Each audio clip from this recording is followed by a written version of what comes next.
My mom, they don't love me.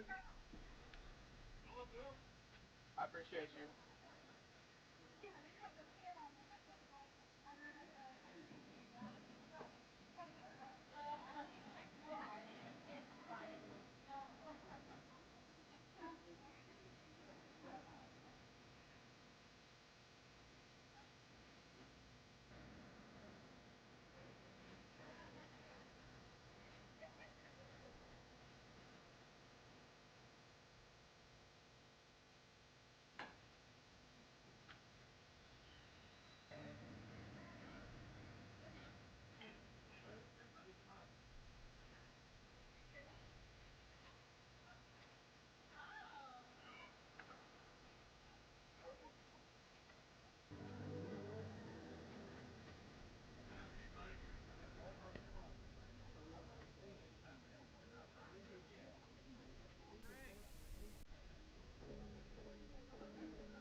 Good afternoon, ladies and gentlemen. Welcome to the Silver Island Baseball Complex for today's non-conference matchup between the Tusculum Pioneers and the York Carson-Newman Eagles.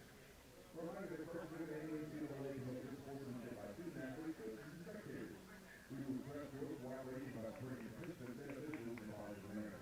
So fans, be ready for sexy comments or intimidating actions directed at officials. Student athletes, coaches, and team representatives will not be tolerated and are ground zero for such competition.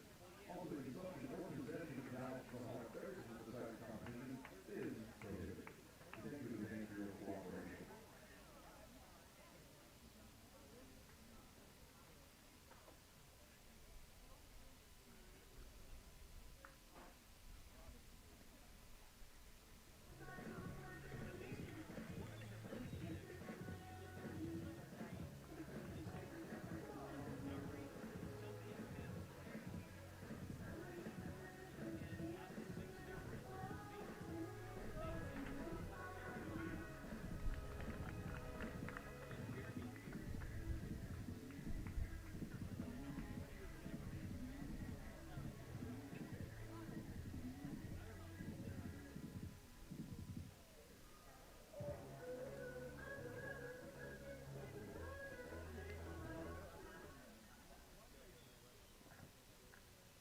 Ladies and gentlemen, we once again welcome you to the Silver Island Baseball Complex for this non-conference matchup between the Tusculum Pioneers and the York Carson-Newman Eagles.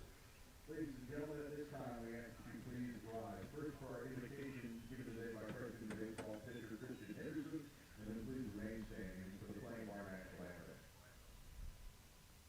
Let us pray. Heavenly Father, thank you for this chance to compete today. Bless both teams and help them both. Help us play with discipline, toughness, and respect. May we honor the game and how we compete and how we respond. In Jesus' name we pray. Amen. Ladies and gentlemen, please remain standing. Gentlemen, remove your caps. Former service members may literally salute. We honor America with the playing of our national anthem.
Good afternoon from the Silver Diamond Baseball Complex as Carson-Newman and Tusculum are set to square off for the 5th time this season and for the 2nd time in non-conference play. It's the Eagles at 23-17 here at home to take on a 15-win Tusculum team on this Tuesday afternoon. Andrew Rogers, glad to welcome you along here on the Eagles Sports Network. Drew Fletcher gets the ball for Carson-Newman in this midweek contest. One win for Fletcher in his freshman season, a 4.4 earned run average as he warms up prior to his 8th start in his freshman season. Just under 31 innings pitched for Fletcher with 12 strikeouts this season. He goes to work against a Tusculum batting order that is coming off a fantastic series. Pioneers swept UVA-wise over the weekend and scored 47 runs in the 3 victories against the Highland Cavaliers. That's what type of offense that Drew Fletcher will go against in this midweek game. Ryan Ortega, Alejandro Ponte, and Caleb Mulcahy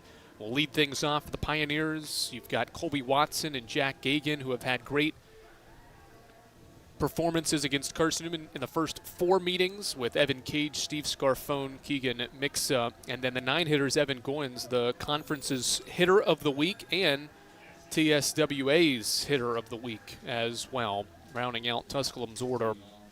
In this midweek matchup here from Jefferson City, Tennessee, Carson-Newman's won 3 of the first 4 between these two sides this season. Eagles will try to take a 4th in 5 meetings against Tusculum here today. Ortega will lead things off against Fletcher on what is another beautiful day here in Jefferson City, Tennessee. Carson-Newman's home games here in late March into early April have been fantastic games in terms of weather, as Fletcher's first pitch right at 3 o'clock is a called strike to Tusculum's second baseman, Ryan Ortega. 8 hits for the Pioneers' second baseman in his last 4 games. 0-1 breaking ball, misses inside for a ball. 79 degrees here at first pitch. We anticipated to get into the 80s as these two teams compete this afternoon. Some gusty winds at times as well, up to 20 miles per hour, as Fletcher winds for a 1-1 fastball away. 2 balls and 1 strike on the leadoff man Ortega to open the game. Fletcher appeared against the Pioneers, pitched against them in the first meeting of the year. That was back on February 10th. A game that he only went 2 2/3. Here's a jam shot toward right field. Strip matter into the outfield. This will float down and drop in for a base hit. Good pitch from Fletcher, but it finds no man's land in right in front of Soto Diaz for a single on the 4th pitch of the game. And now Alejandro Ponte, who is 1 for 9 in 4 games against Carson-Newman this year, stands in, batting from the left side. One of 5 left-handed bats in this Tusculum order. The only time they'll have consecutive left-handed hitters are the 6 and 7 hitters in this lineup. Fletcher works from the stretch and pitches a breaking ball that finds the strike zone to Ponte. It's 0-1. 30th start of the year for Ponte, one of some good freshmen that Tusculum has this year, hitting .398. Leads the club with 14 doubles as well. Fletcher will step off and pick over to Ortega. Just 3 stolen bases for him this year. A Tusculum team that does not steal many bases.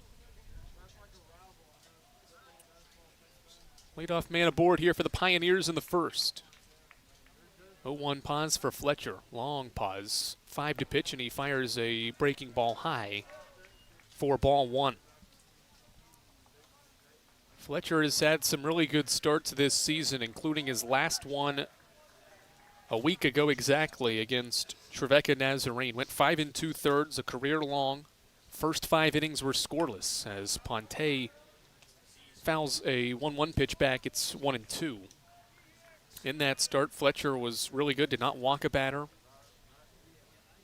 And there was not much traffic. He had pitched 5 no-hit innings until the Trojans compiled a pair in that 6th inning and scored twice against the right-hander. 1-2 set, the pitch to Ponte. He's grounded sharply. It's through the left side for a base hit. So back-to-back hits as Evans fields it and falls backward and left, but the runners will just move up a spot. Ortega to second base, and Ponte has his second hit against the Eagles this year to put runners at first and second here in the opening inning, just like that. for Caleb Mulcahy. Mulcahy gets the start in center field, just the third of his season. And now bats with 2 on and nobody out in the opening inning. Gibson plays just even at the bag as Fletcher sets in the first one home as a swing and a miss. Drops Mulcahy to a knee as he swings and misses at Fletcher's breaking ball for a strike. 3 hits for Tusculum's center fielder over the weekend against UVA-wise, just 4 for the year. Starting to get more opportunity as this season has gone along. 0-1 breaking ball stays inside. And it's ball 1, a ball and a strike.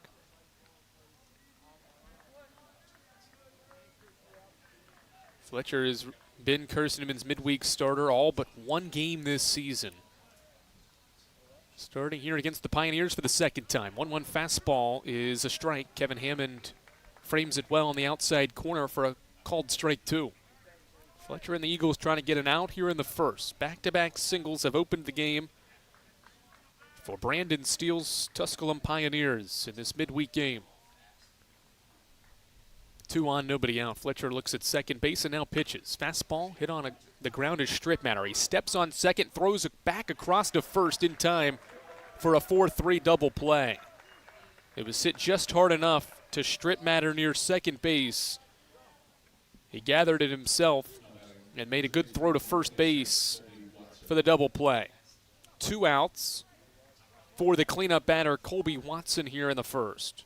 Big double play, much needed double play for Carson-Newman's defense and Fletcher in the opening inning. And now the lefty Watson waits and grounds one foul back behind the screen.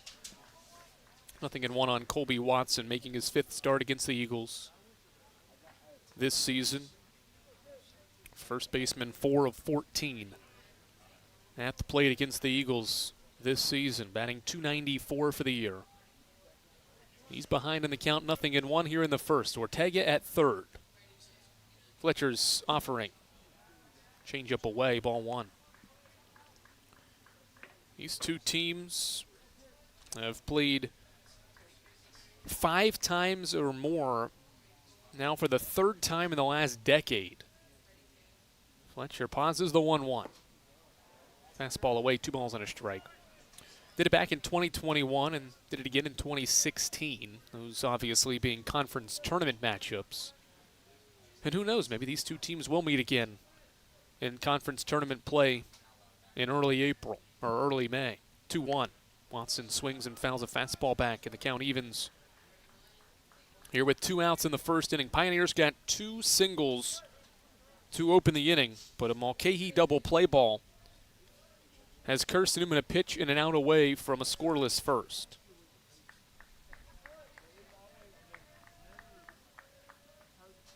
Two. Swinging a line drive foul. Watson late on Fletcher's fastball, and he stays alive.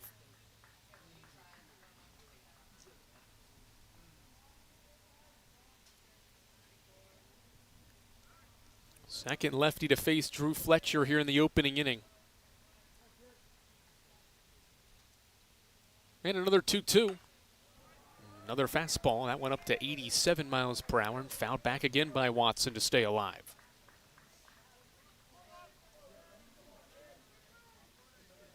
Ortega at third base. He started the inning with a single to right, hoping that Watson can drive him in here in the first. Here's another 2-2. Breaking ball. Line toward right field. Soto Diaz after it. He won't get to it. He drops in for a base hit, and the Pioneers are on the board here in the first inning. Colby Watson delivers a 2-strike, 2-out single to right for his 24th RBI of the year, and it's 1-0 Tusculum. 3rd hit of the inning. 7th pitch of the at-bat, and a battle won by Watson. He had fouled 3 pitches in a row off before lining a single to right to give the Pioneers the early advantage. And now Jack Gagan. First pitch fastball away for ball 1 to Tusculum's catcher.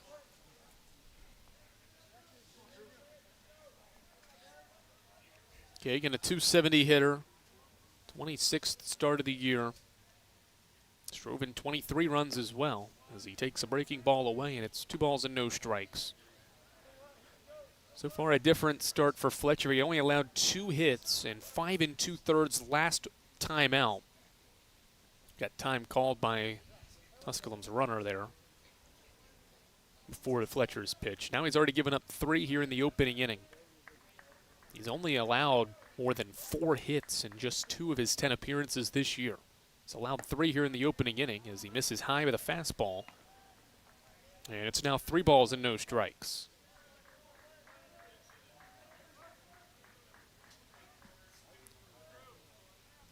.3-0 set for Fletcher. Watson at first base here in the opening inning. Gagan takes all the way. The breaking ball's a strike from Fletcher to work back into this count at 3-1.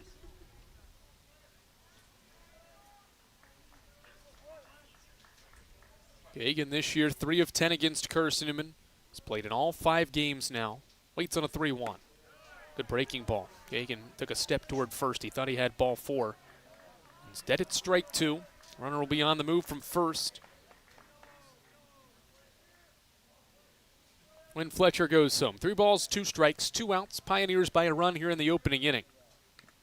Just a foul tip by Gagan at the plate. Just barely nicked it on a breaking ball away to stay alive at 3-2.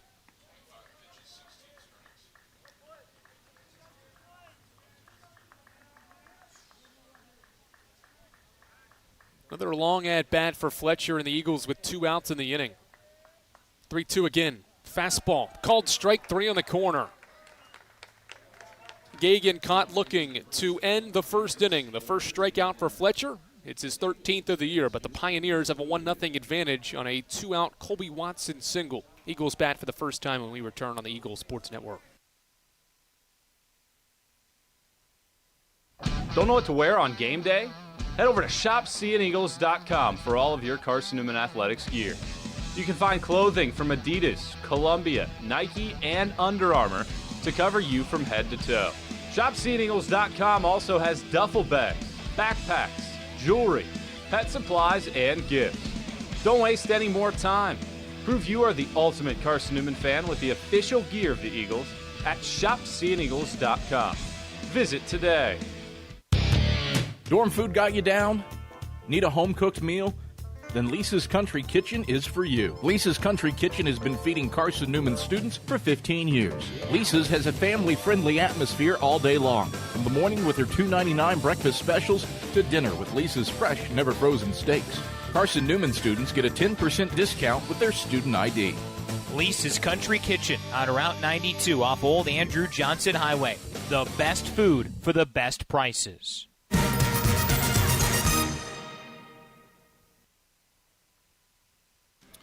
Christian Ponte gets the ball for Tusculum. 24 innings of work this year. Second straight midweek start for the freshman right-hander. A 7-1 earned run average, 0-1 win-loss record in 14 appearances. 3 starts overall. 4th was today. He's got 19 walks to 15 strikeouts. Opponents are hitting .330 against Tusculum's right-hander. So far this season, his longest outing was his best outing, 3 1/3 scoreless against Catawba back in mid-February. He'll go up against Colton Evans, Aiden Gibson, Bradley Soto Diaz in the opening inning. Tanner Kilgore hits cleanup. Cole Nathan had an outstanding series against Marcel. He bats 5th. Sean Stripmatter back into the lineup for the 3rd start of his Carson-Newman career. Kylan Hornbuckle makes his 2nd career start, with John O'Pierce and Kevin Hammond rounding out Carson-Newman's batting order. Hornbuckle's had a great recent stretch to earn this start once again as Ponte opens the home half of the first with the ball high to Evans, who has struggled as of late. Still hitting .289 for the year, but is hitless in his last 8. Matthew Simpson is the home plate umpire. Marcus Wilkie, the first base umpire for this non-conference game between 2 South Atlantic Conference teams. 1-0. Evans behind a fastball at 82 for a strike. Ponte gets another midweek start for this Tusculum pitching staff. Facing the Eagles once again. Carson-Newman's had great success against Tusculum's pitchers this year, hitting .336 in 4 games. As Ponte misses outside, and it's 2-1. Tusculum's team ERA against Carson-Newman this year, 1 in 32 innings of work. Here's the 2-1 on the way from Ponte. Tries to go inside with a fastball and misses, and it's 3-1. Last time out, Ponte struggled with command. He walked 3 guys in his only inning against Lee last week, a game that Tusculum lost on the road 11-1.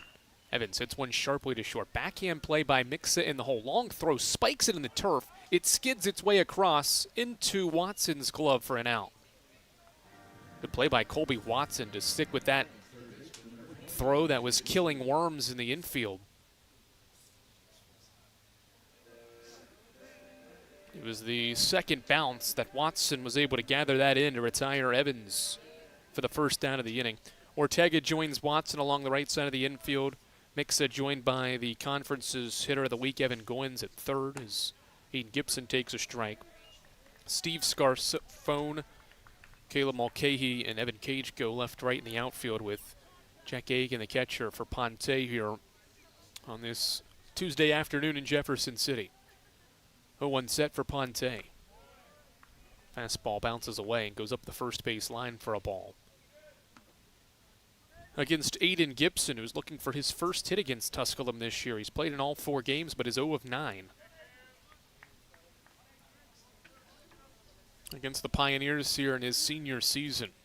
He stands back in for a 1-1. Hits it sharply down the left field line. The left fielder is playing in the left center gap, and so this gets all the way to the wall. It'll be extra bases easily for Aiden Gibson, who trots into second base with a 1-out double.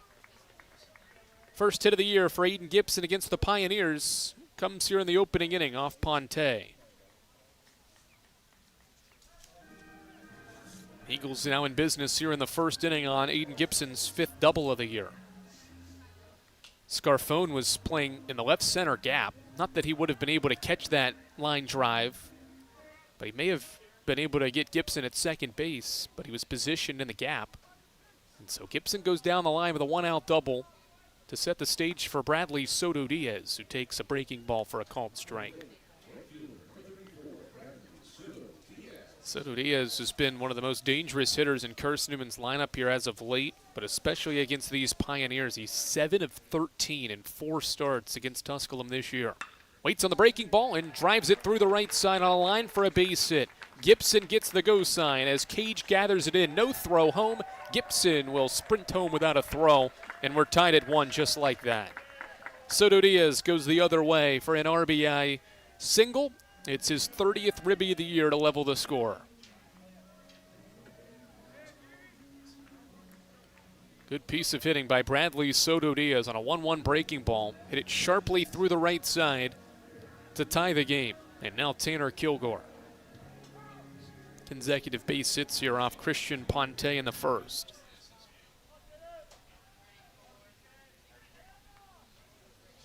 One game, 1 on, 1 out for Tanner Kilgore. He takes high and inside from Ponte on a fastball. And it's a ball and no strikes on Carson-Newman's cleanup hitter in this game, Tanner Kilgore. 4 for 5 is Kilgore in 3 games against the Pioneers this season as he takes low and inside for ball 2. When he faced the Pioneers back in mid-February, early to mid-February on the 10th, he had his best game of the year and one of his best performances of his career as well, as this ball gets away from Gagan, and Soto Diaz will make a turn at second base and stop there on a wild pitch. So just like that, the Eagles have a runner in scoring position for Tanner Kilgore, who has a 3-0 count.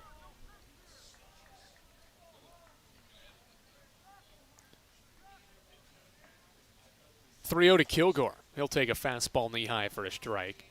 Tanner went 4 for 4 in a 15-3 victory in what was Carson-Newman's 6th straight win to open the year back on February 10th. He went 4 for 4 with 4 runs batted in.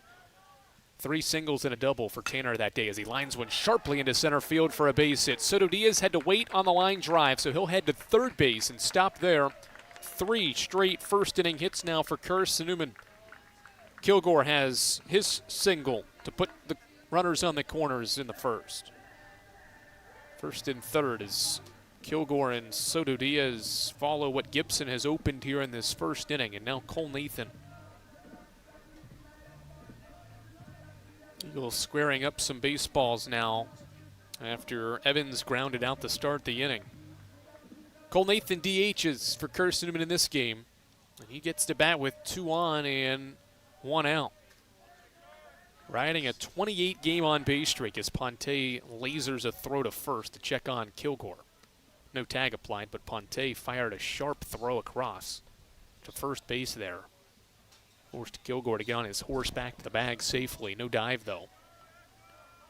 Ponte sets at the chest. First one to Nathan. Fastball away. It's ball 1. Nathan hitting .297. He won the series for Carson-Newman over the weekend. He had a 7th-inning blast to help the Eagles rally from down 3 with 6 outs to play to win 7-6 and take the series against Mars Hill over the weekend. 1-0. Ball into the turf, blocked by Gagan. It's 2-0. Nathan has played some great baseball here as of late. The batting average starting to reflect that as well. And was instrumental in Carson-Newman's efforts over the weekend, going 3 for 3 in that finale. 2-0 fastball inside corner, a strike. Nathan in the midst of a 7-game hitting streak, but he's also in the midst of his longest on-base streak of his career. He's reached base safely 28 straight games, the longest by an Eagles hitter this year. He waits on a 2-1 pitch with the corners occupied. He'll have to wait a little longer as Ponte picks over to first base again. Pioneers started the scoring in the opening inning, top half of this first inning, with a 2-out Colby Watson single. Eagles have answered on a Soto Diaz single. He's at third. Kilgore moved him there with a single, and that's why Tanner's at first base here in the opening inning. 2-1. Nathan takes low. It's 2 balls and a strike, or 3 balls and a strike now on a 2-1 pitch, missing low.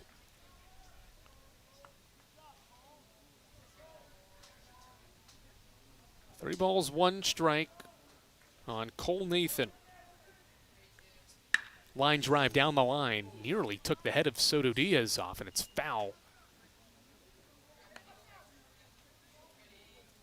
3-2. That's a good example, though, of why you always stand in foul ground if you are the runner. Soto Diaz did not get hit, but certainly probably scared him as that line drive came his way. It'll be a 3-2 count as head coach Tom Griffin talks things over with Bradley Soto Diaz. In Major League Baseball, that actually happened to Mike Trout a couple of days ago. He was in foul ground getting a lead at third and took a line drive off his back. Doesn't happen too often, but you have to be ready for anything to happen. But it's why you get your lead in foul ground, because if it does hit you, you're not out unless you're in the field of play. Soto Diaz seems to be fine. Just giving us some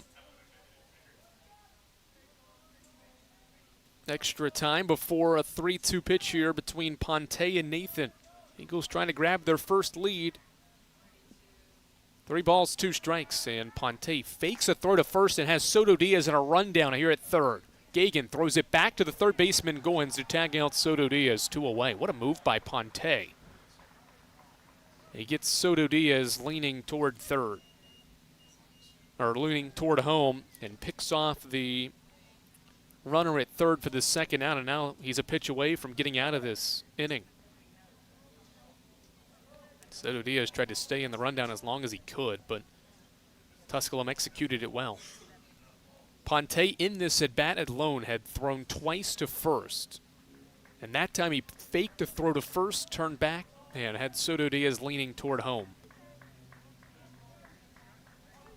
for the second out of the inning. 3 balls, 2 strikes now. Cole Nathan bats with 1 on. Kilgore takes off, breaking balls high, and it's ball 4. First and second now, with 2 outs for Sean Strittmatter. All of Sean's starts this year have been in midweek games. He made a start against Shorter a couple of weeks ago. He made his first career start against Trevecca Nazarene in early March. Makes his 14th appearance and third start here today, hitting .385. First pitch, fastball inside corner, a strike. 2 on, 2 out the scenario here for Strittmatter. 5 hits, a couple of runs batted in for Strittmatter this year. Ponte sets, glove at his chest, lifts the left leg and fires in a breaking ball for a called strike 2.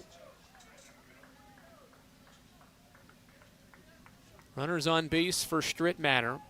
This season with runners on, he's got 4 hits, 4 of his 5 hits with runners on base this season.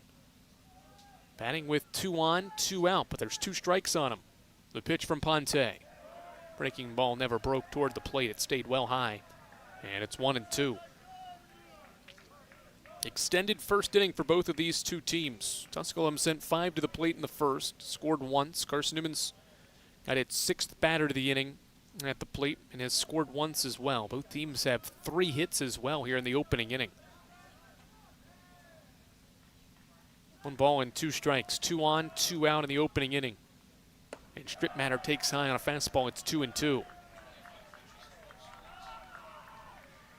Now up to 25 pitches is Christian Ponte. Drew Fletcher in the top half of this first through 26. 2-2. Strittmatter fouls it off, stays alive.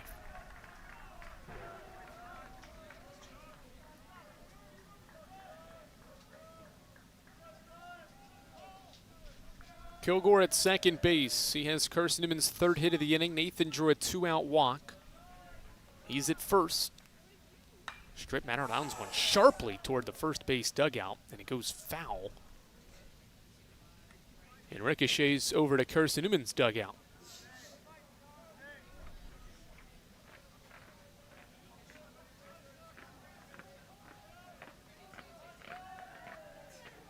Second straight foul ball here by Sean Strittmatter in a 2-2 count. Ponte fires again, and Strittmatter hits it sharply to short. Mixa will flip to second base for the force out, and the inning is over. Carson-Newman matches Tusculum's first inning run. The Eagles also get 3 hits to score a run, no errors, and 2 are left. We've played an inning. It's Carson-Newman 1 and Tusculum 1 after 1 here in Jefferson City. Tri-Light is proud to support Carson-Newman Athletics. We salute the student athletes who are working hard to make great things happen on the field, in the classroom, and in the world. It takes vision, commitment, and teamwork, qualities we share at Tri-Light. Our mission is to provide life-changing opportunities by building a world-class fiber broadband network. If you'd like to learn more, please visit trilight.net or call us at 833-847-0824. We select our insurance companies the same way you do, very carefully. When you work with us, you can count on receiving fast, courteous, and professional service and quality protection through Auto Owners Insurance. For a no-problem approach for your life, home, car, and business insurance needs, ask us about the No Problem Company, Auto Owners Insurance. Call Bible Insurance Agency at 423-586-4320 or go by 1600 East Andrew Johnson Highway in Morristown, serving the Lakeway area's insurance needs since 1931.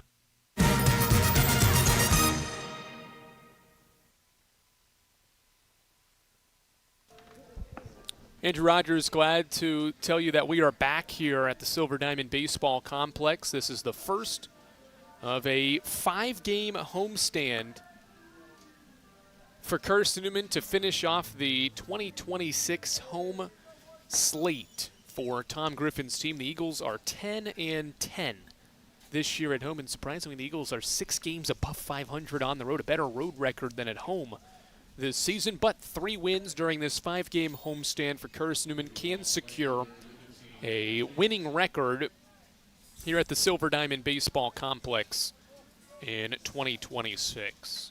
Evan Cage is the leadoff man here in the second inning against Drew Fletcher. First pitch breaking ball across the zone for a called strike to open the second inning. Fletcher, 26 first inning pitches.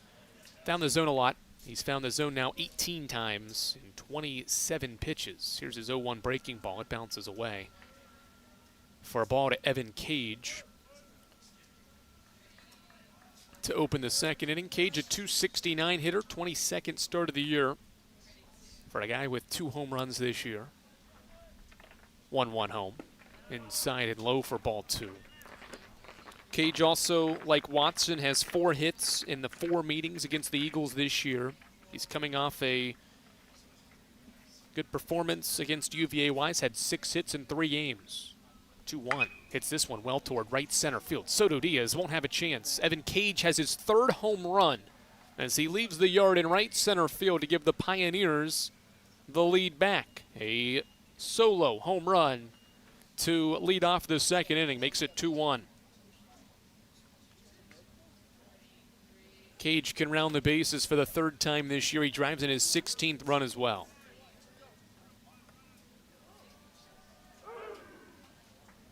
Left-handed hitters have had great success so far against Drew Fletcher. 3 of the 4 hits are by lefties, and Tusculum's first 3 left-handed batters have base hits against Fletcher as well. And now Steve Scarfone. Breaking ball, a strike to another lefty. The 7-hitter Scarfone hits in 3 of his last 4 games. He's only had 4 plate appearances against Carson-Newman this year. 2 of 4 is his average as Fletcher misses with a breaking ball away. It's a 1-1 count. Scarfone for the year, a .283 hitter. Drawing his 16th start of the year. More than half of his base hits this year have gone for extra bases, 5 doubles and 2 home runs. Fletcher winds, and here's his 1-1. It's another breaking ball that stays away. For Tusculum now, they have their 2nd home run against Carson-Newman this year. Landon Dockery had the other. He's not in the lineup today, but Cage now joins Dockery as the only players to homer against Carson-Newman this year in this series between these 2 sides, as Fletcher misses again outside with another breaking ball, and it's 3 balls and 1 strike on Tusculum's left-handed hitting left fielder. Hitters count for Scarfone here in the 2nd, and he takes outside. A first pitch strike and then 4 straight misses. Put a runner on with nobody out, and Jason White will sprint out to the mound to check on his freshman right-hander, who has faced 6 batters and has faced 7 batters now, has allowed 4 hits and has walked a guy. Trying to find it here again in this midweek game. Certainly a totally different start for Fletcher than he had last week against what was once a nationally ranked Trevecca Nazarene lineup. He'll face Keegan Mixa, the shortstop, after this mound visit here in the 2nd inning. Carson-Newman trying to get back in the win column in these non-conference games. The Eagles this year 10-3. Only 2 teams, though, have defeated Carson-Newman in out-of-league games. Lee won here 9-2 in late February, and then Trevecca Nazarene swept a season series with Carson-Newman, winning 2 games by a combined 3 runs. Those are the only midweek losses for this Carson-Newman baseball team this year. First one to Mixa. Line drive towards center field. Hornbuckle waits on it, now comes in at the last second to make the catch. He'll throw to first base, and the throw just late, as Scarfone was halfway between the bases trying to see if Hornbuckle was going to catch that. He did, knee high, and then trying to pick off Scarfone. And there's one away. So a good response here from Fletcher after the mound visit. A first pitch fly out for the first out of the 2nd inning. And now Evan Goins. One away for the 9-hitter, and the conference's hitter of the week takes a called strike. TSWA's player of the week as well, batting for Tusculum. He went 8 of 11 against Wise over the weekend as he takes changeup away. It's 1-1.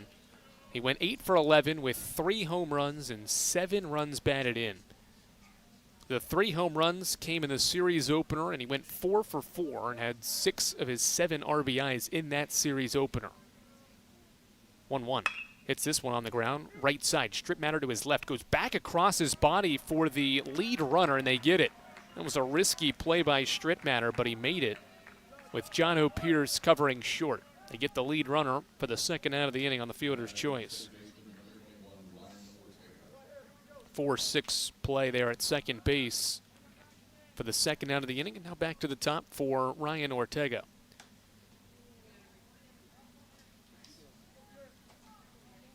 Ortega singled to start the opening inning and scored Tusculum's first run.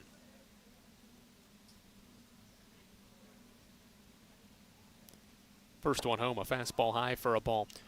Said Carson-Newman's defense didn't do that in the opening inning. Sean Strittmatter at second base for his second career start at second. Tanner Kilgore starts at first base for the fourth time this year. John O'Pierce, Saden Gibson make up third base and shortstop for Carson-Newman as Ortega takes a breaking ball for a called strike. Colton Evans back out in left field for Carson-Newman, his 10th start of the year. Eagles 8-1 when he starts in left this year. Kylan Hornbuckle makes his second straight start in center field, with Bradley Soto Diaz manning right for the 39th time this year. Breaking ball stays inside. 2-ball, 1-strike count. 2 away. A run already in for the Pioneers here in the second inning. A leadoff Evan Cage home run in this second inning. 2-1. Ortega takes a strike and the count evens.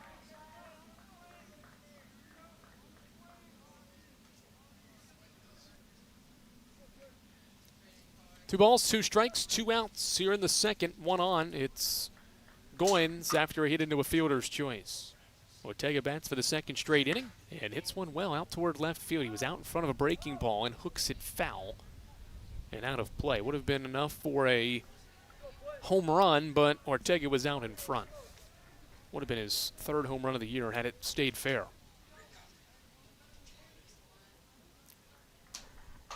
One run across each of the first 2 innings for the Pioneers. That's why they're back in front by a run. Long look in for Fletcher. Now he readies. 6 to pitch. 5, 4. And now he pitches with 3. It's a fastball hit softly toward Gibson. He'll field on the run, throw across, and it is not in time. It's an infield single for Ortega. Back-to-back singles in his first 2 plate appearances. But runners on first and second base. Call made for Marcus Wilkie behind the pitcher's mound. And there's 2 on and 2 out for the 2-hitter Alejandro Ponte. Ponte has one of the 5 hits for the Pioneers. Fastball away. It's ball 1 on the 46th pitch of Drew Fletcher's 8th start of the year. He has had to work hard for his outs in the first 10 batters that he has faced. Working with 2 on and 2 out here in the second inning. His team down a run. Fletcher's 1-0. Breaking ball drops in for a called strike knee-high to Ponte at 71.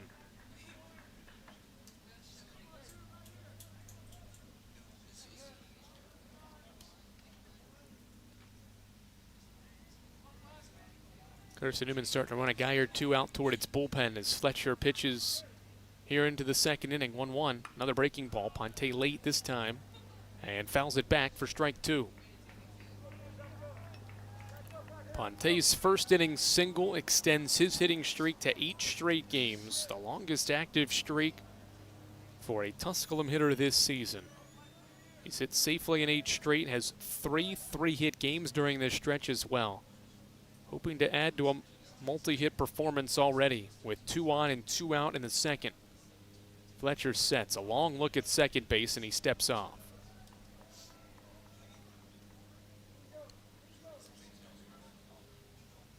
Fletcher threw 26 pitches in the opening inning. He's thrown 22 here in the second inning.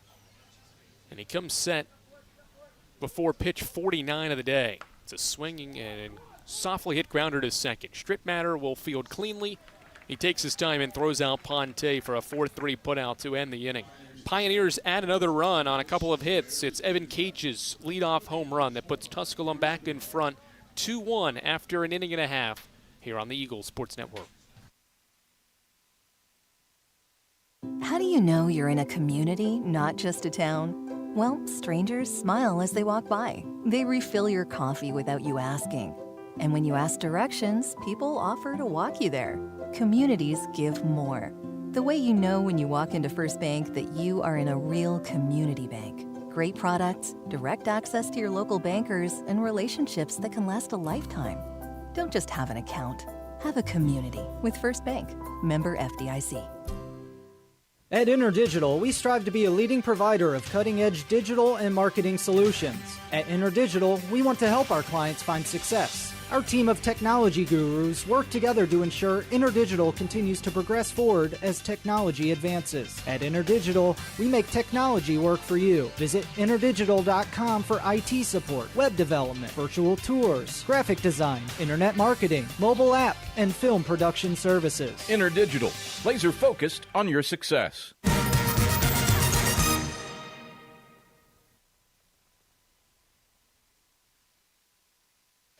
Evan Cage has given Tusculum the lead back. A leadoff home run here in the second inning as the Pioneers up 2-1 as Carson-Newman bats for the second time.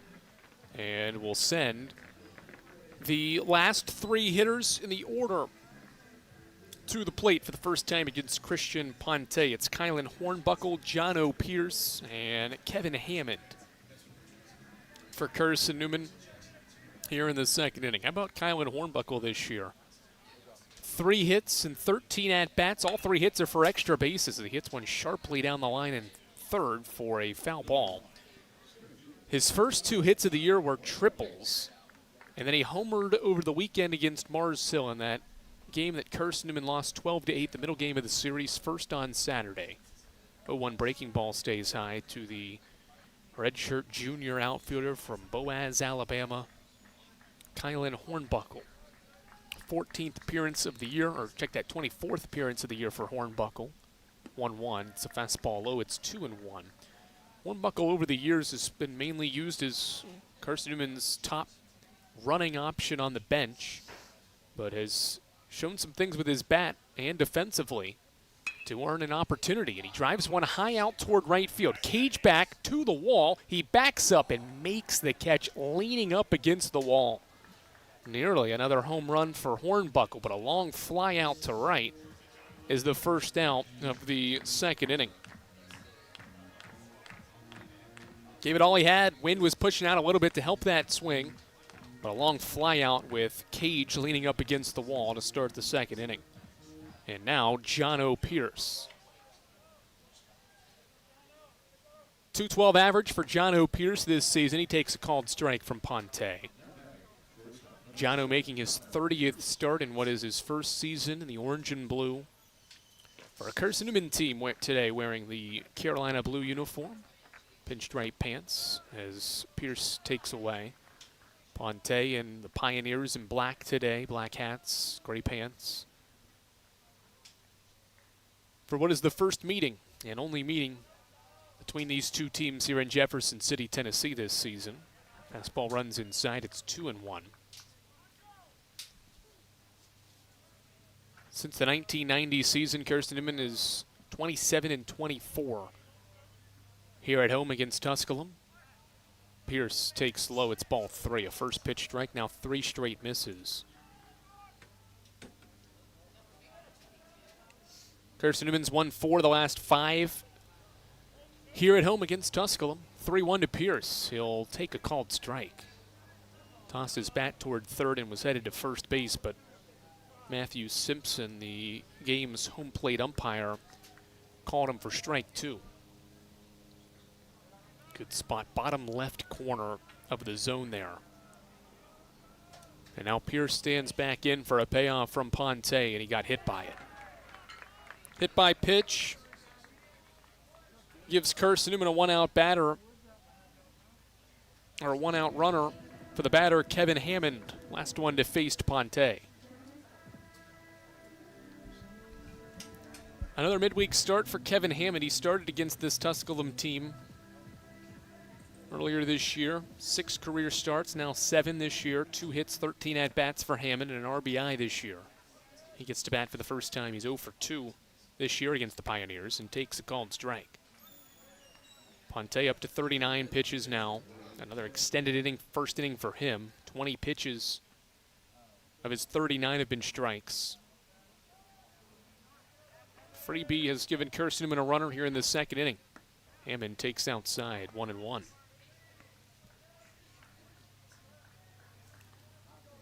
Be interesting to see how these two teams navigate their bullpens. Of course, Tusculum played a 12-inning game against UVA Wise over the weekend, but won handily as Hammond swings and misses at a ball into the turf. Hammond did not hit the ball, and so Pierce steals second base and will keep running all the way to third. It was a hit and run, and Hammond golfed at the breaking ball low, did not make contact, and Pierce just kept running and goes all the way to third. Gagan had no idea where the ball was. It'll be two steals on one play for Jono Pierce.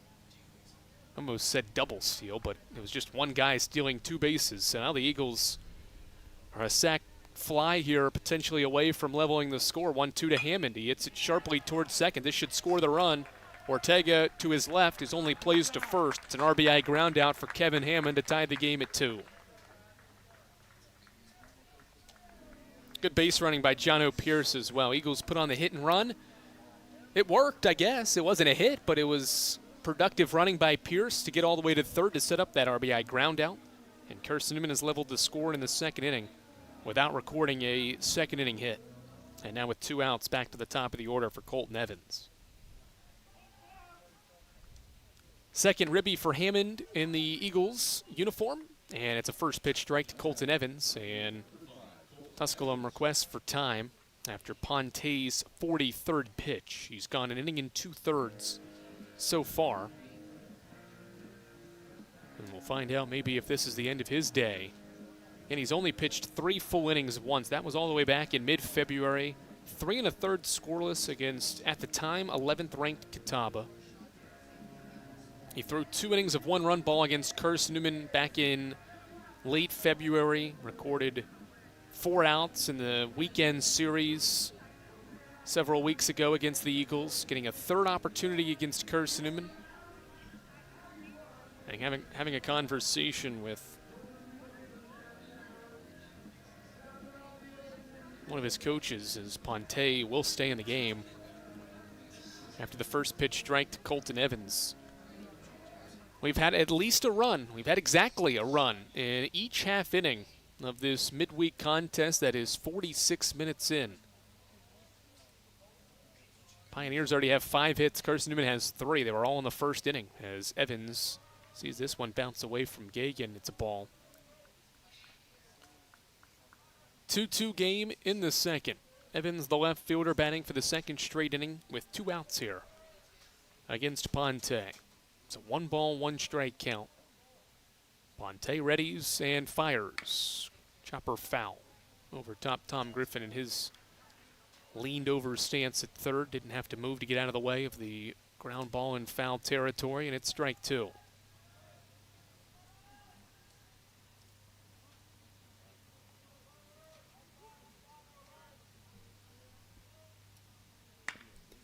Ground ball to third. Attacking the ball is Goins. He sets his feet and throws out Evans, who's grounded out now twice in 2 at-bats in the inning's over. Carson-Newman adds a run. No hits in the inning, but a hit by pitch and a couple of steals by Jono Pierce get him home to tie us at 2 after 2. Sure, we've been around a while, 171 years to be exact. We know the power of a liberal arts-based Christian education and the tremendous potential of what can be found on this campus, within this community. We are adventurers, dreamers, believers, passionate and compassionate, curious and clever, driven by a common purpose towards a common goal. I found my passion. I found purpose. We are Carson-Newman. What will you find? Domino's Pizza in Jefferson City and Morristown wants to help feed your business. When you're hungry at lunch, show your business card at Domino's in Jefferson City and Morristown when you make your purchase for pickup or delivery to get 25% off the entire order. That's 25% off your order at Domino's in Jeff City and Morristown when you show your business card. Call 865-471-6700 to get a pizza. Domino's, the official pizza of the Carson-Newman Eagles.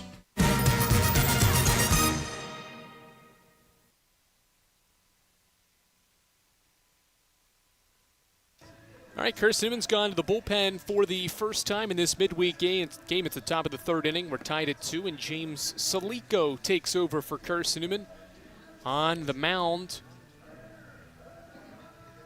Here in the third inning, Salico is a 6'4" senior right-hander, making his 7th appearance of the season, a 6.7 ERA for Salico in 5 1/3 innings this year, 2 walks, 4 strikeouts.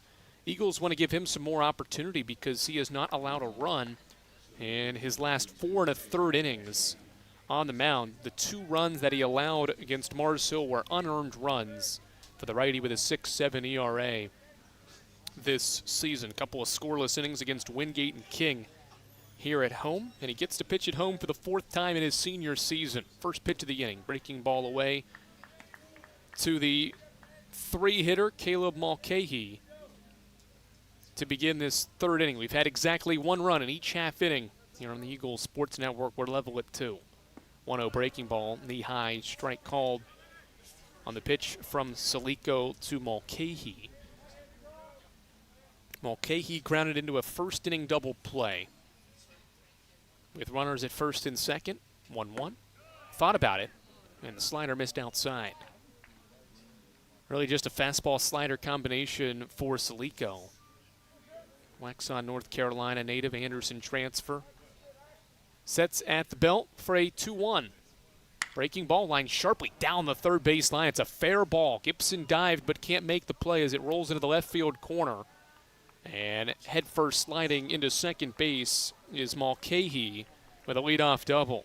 Third straight inning now to start this game. The Pioneers have a leadoff hit. Mulcahy has his second double of the season. Got out in front of that breaking ball and drove it into the left field corner where Evans had to track it down, but not before Mulcahy sprinted to second base. And now it's the cleanup batter, Colby Watson, with an RBI in the game. Salico sets and pitches. Breaking ball, backside slider for a strike.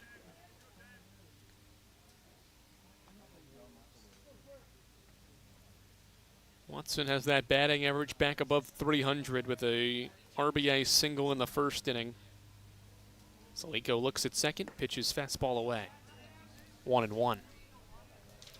Carson-Newman's pitching staff entering this game has posted a 3.7 earned run average, 3.77 in 4 games against Tusculum this season, but has already allowed 6 hits and 2 runs, 2+ innings into this non-conference game between these two sides.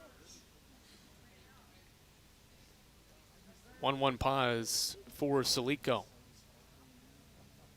Watson lines it sharply to short, right to Pierce, fakes the throw to second base, and there's one away. Good positioning there by Pierce, just to his right of the second base bag to catch the line drive out for the first out of the third. And now Jack Gagan.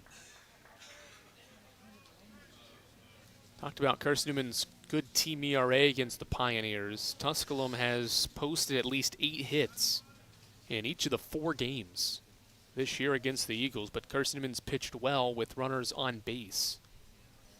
First one to Gagan, the catcher, is a fastball outside. Pioneers have stranded plenty of runners. They've stranded 31 runners in 4 games against Carson-Newman, as many as 10 in a game this year against the Eagles. 1-0. Low and inside. Good block by Hammond. Runner stays put at second base. It's 2-0.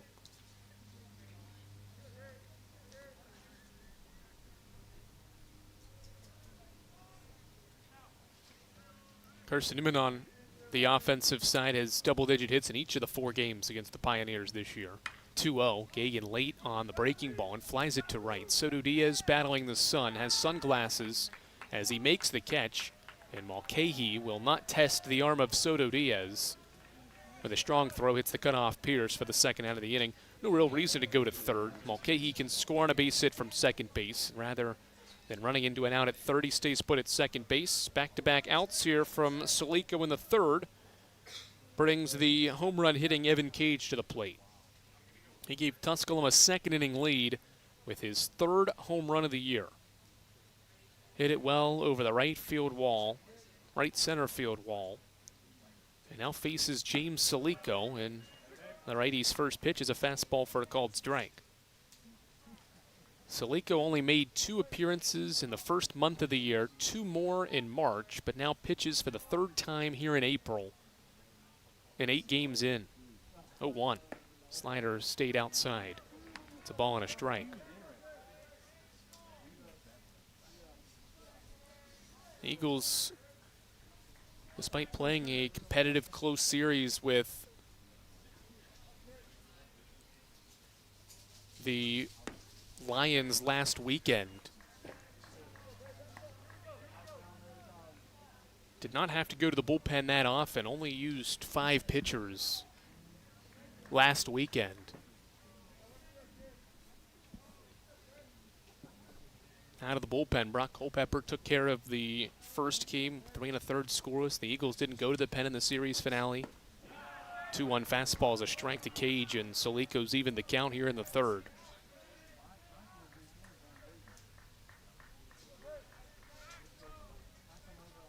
Two balls, 2 strikes. Tusculum has a runner at second. Caleb Mulcahy's leadoff base hit. He had a double to open the inning. He's still at second, and Cage grounds one sharply to short. Pierce to his left. Fields it cleanly, sets his feet. A low throw. Kilgore handles. Inning over. Good pitching by James Salico after the leadoff double. Line out, fly out, ground out to help him pitch a scoreless 3rd here on the Eagles Sports Network.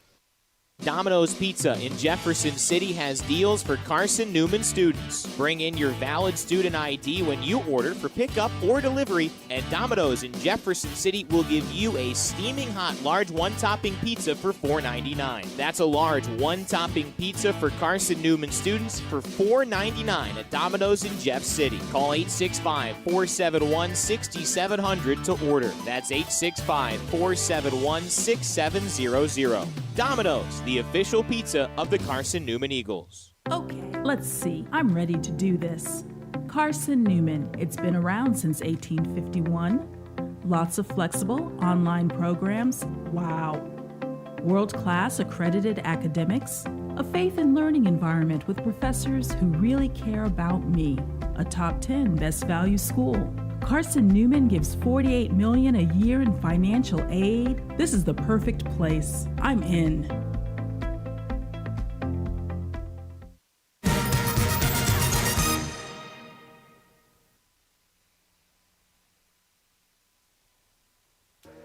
Tusculum counters Carson-Newman. The Eagles went to the pen for the first time in the 3rd. Now the Pioneers will as well. Ben Randall in a 4.1 ERA will take the mound here in the home half of the 3rd inning. Randall making his 8th appearance of the year, 8 2/3 innings for the right-hander, a 4.15 earned run average for the junior pitcher who is warming up prior to making an 8th appearance this season.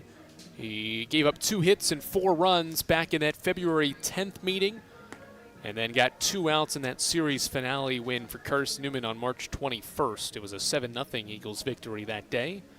And so a 3rd appearance in 5 games between these 2 teams for Ben Randall and the Pioneers. The game tied at 2. Carson-Newman pitches the game's first scoreless half inning by James Salico, working around a leadoff double to give his offense a chance to take its first lead. The Eagles tied at 2 with Aiden Gibson, Bradley Soto Diaz, and Tanner Kilgore. Carson-Newman's scheduled hitters trying to regain the advantage or take its first lead in this game. It's tied at twice in each of the first 2 innings. Randall works from the stretch. First pitch is a breaking ball at 73. Inside corner, called strike 1. So Ponte gives Brandon Steele 2 innings. He allows 3 hits. They all came in that first inning. 2 runs. They're both earned runs. No strikeouts and a walk as Gibson lines one past the shortstop and into left center field for a base hit. Gibson staying hot at the plate. A double in the first and now a leadoff single here in the 3rd. 4th hit for Carson-Newman will bring Soto Diaz to the dish. 1 walk, no strikeouts to close the line on Ponte in 46 pitches. Gives the ball to Randall, and he gives up A base hit in his second pitch. And now Bradley Soto Diaz. Soto Diaz has now reached base safely in 10 straight games with a first inning RBI single. And he lines one down the right field line. This is slicing and dropping in for a base hit. It rolls all the way into the corner. Gibson heading toward third. He gets the go sign rounding third, and he will stop there actually. Good job by Cage to get the ball in quickly. Gibson took a turn around third, but puts on the brakes.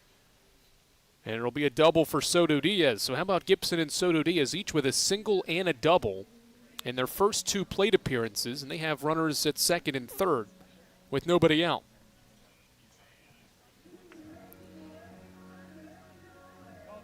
Gibson goes from first to third on the hit. Soto Diaz has his 11th double of the year. And Carson-Newman's second of the day. First one at Kilgore. Inside corner breaking ball's a strike. An RBI opportunity for Kilgore. He singled in the opening inning. Part of a stretch where Gibson, Soto Diaz, and Tanner went back to back to back with base hits in that first inning. 0-1. Kilgore jammed on an inside fastball and dribbles it up the line at third, foul. Strike 2. Kilgore's 13th start of the year. He's had great success against the Pioneers this year. 5 of his 13 hits this year against Tusculum. 0-2, just barely tipped it foul. Hagan couldn't secure it on the breaking ball. Kilgore stays alive, 0-2.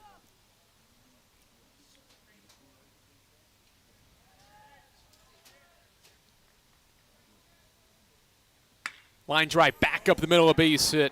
1 run is in. Soto Diaz gets the go sign. The throw is cut off at second base. It's a 2-run single for Tanner Kilgore, and Carson-Newman has its first lead. It's 4-2. Just like the first inning, the Eagles have 3 consecutive hits from Gibson, Soto Diaz, and Kilgore to gain their first lead. 4-2 here in the third. It's a good example why, with nobody out, no reason to send the runners, especially if it would have been a close play on that Soto Diaz double. Eagles elected to keep Gibson in scoring position there. Kilgore delivers with a 2-run single for RBI's 11 and 12 of his season. And now Cole Nathan's turn. And he takes an elevated fastball for a strike. Eagles now up to 6 hits. Both teams have 6 hits, but Carson-Newman has 2 extra runs on Kilgore's 2-run single here in the third. Ben Randall looking for his first out of the pen. 0-1 breaking ball, drops below the zone for a ball. The on-base streak for Cole Nathan extends to 29 straight games by drawing a 6-pitch walk in the opening inning, longest streak by a Carson-Newman batter this year. 1-1. Another breaking ball on the turf, 2-1. How about Kilgore as well, by the way, starting to work his way back into Carson-Newman's lineup. He has a 5-game hitting streak and a 5-game on-base streak with a multi-hit performance in this one already. 2-1 set for Randall. Inside fastball makes it 3-1. Randall rattled now. 11 pitches to now 4 batters. He's allowed 3 hits and 2 runs so far. Yet to record an out of the bullpen here in the third. A 3-1 pause, and the pitch to Nathan. A check swing ground ball that'll bounce its way through into the outfield. It's actually gathered by Ortega. And it'll be an infield single for Nathan to extend his hitting streak. Just at the last second, Ortega was able to snare that checked swing ground ball. He was in the outfield. By the time he got to it, Nathan was already at first. And it's a 4th straight hit here in the third against Randall.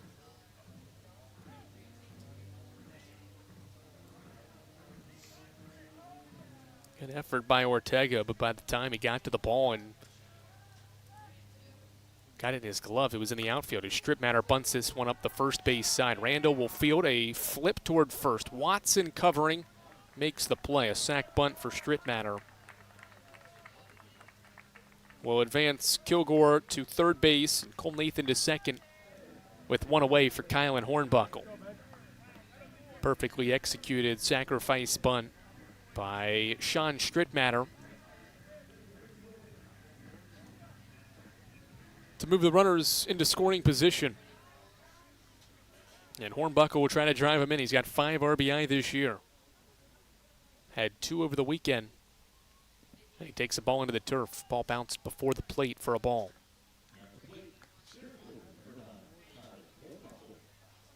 Only out recorded is one that Carson-Newman has in this 3rd inning on that sac bunt. Hornbuckle takes away on a ball again that bounced into the turf. And in front of the plate, it's 2 balls and no strikes. First base is open, but rather not load him up with John O'Pierce waiting on deck. 2 balls, no strikes. Hornbuckle standing in with 2 on in scoring position. He takes well outside. It's 3 balls and no strikes. Randall hasn't been close with his 3 pitches to Carson-Newman, the center fielder here in the 3rd. Figure the junior outfielder here is taking all the way. With how inconsistent Randall's been in his at-bat here, and his breaking ball drops below the zone. 4-pitch walk. 4th one was the closest of the pitches that all missed, and that'll be the end of the line for Ben Randall. The only out he gets was a sac bunt. Single, double, single, single, sac bunt, and walk is how this 3rd inning has gone for Carson-Newman. They have the bases loaded and have already scored twice to take a 4-2 lead in the 3rd. We'll tell you who the new pitcher is. It's a left-hander for the Pioneers that comes to the mound after this on the Eagle Sports Network. This is Carson-Newman men's basketball alum Taylor Hawkins. I want to help your family secure its financial future. I'm with Modern Woodman Financial Planning, where we touch lives and secure futures. Let Modern Woodman protect your family's financial security through life insurance, retirement planning, and financial services. You can contact me, Taylor Hawkins, at cneagles.com/Modern Woodman. That's cneagles.com/Modern Woodman. Help secure your family's financial future through Modern Woodman Financial Planning. The #1 source for Carson-Newman athletics gear is shopseeandeagles.com, where you can find gear from Adidas, Columbia, Nike, and Under Armour. Shirts, jerseys, sweatshirts, shorts, pants, hats, and scarves. Shopseeandeagles.com is your source for everything CN. You can even show your school spirit on your smartphone or tablet. All of your game day essentials can be found in one place. ShopSeeAndEagles.com.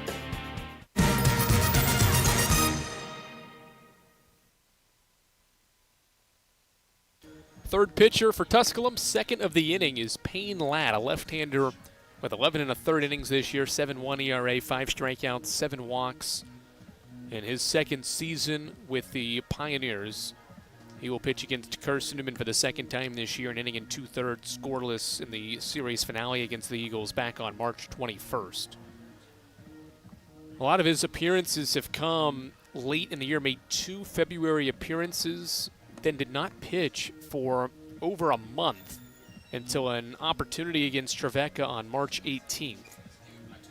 But since that March 18th meeting with the Trojans in that outing, he has pitched in 6 of the last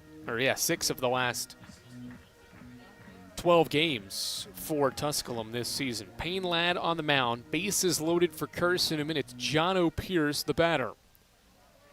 John O'Pierce batting with the bases loaded. The Eagles up by 2. First one from Ladd, breaking ball well high. Pierce this year has the 2nd most at-bats with the bases loaded for Carson-Newman. He's 0 for 11 with the bases loaded this year. Only Aiden Gibson has more at-bats with the bases loaded. 1-0. High fastball. It is 2 balls and no strikes. Pierce was hit by a 3-2 pitch in his first at-bat, which came last half inning. He stole 2 bases to eventually score on a ground out. Bases loaded, 6 straight balls from Tusculum's pitchers, and now a strike. Inside corner.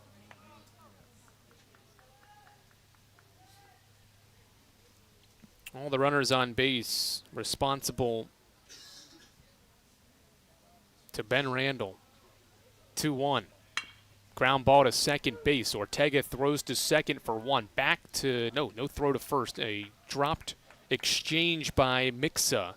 Would have been a close play at first base, but he never had the ball in his hand after trying to make the exchange from his glove to his hand. And the Eagles add a run. It's 5-2.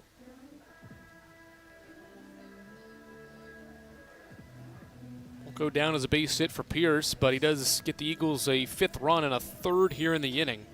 Scoring Kilgore from third base, Nathan to third. Hornbuckle, the runner out at second base, as Pierce takes the spot at first on the fielder's choice to score a fifth run as Kevin Hammond takes a high fastball for a ball. Fifth RBI of the year for John O. Pierce.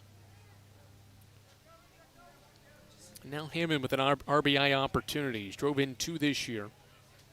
Batting here with the corners occupied. 1-0 breaking ball stays inside. This is Carson-Newman's 8th batter of the inning. The first 4 of this third inning recorded a base hit.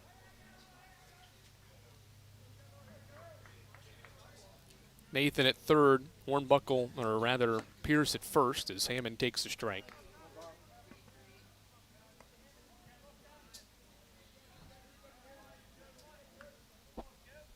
Kilgore a 2-run single, Pierce at first after his RBI fielder's choice. Those are how the runs have scored.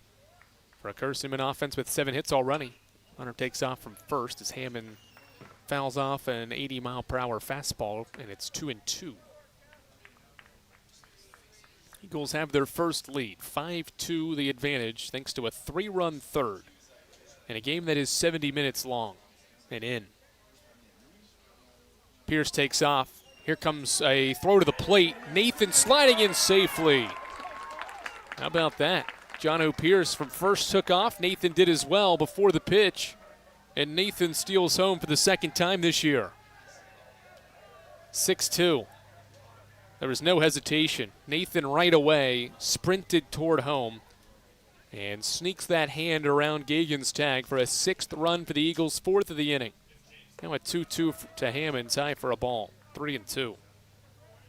Carson-Newman hadn't had a runner steal home in 3 years until Nathan did it earlier this year, and now he's done it a second time this season. 3-2 to Hammond. Line drive, left center field, a base hit. Hammond has extra bases as the ball rolls all the way to the wall. It's a 3rd RBI for Kevin Hammond and his first career extra base hit for the Eagles. And his career makes it 7-2. 5-run third.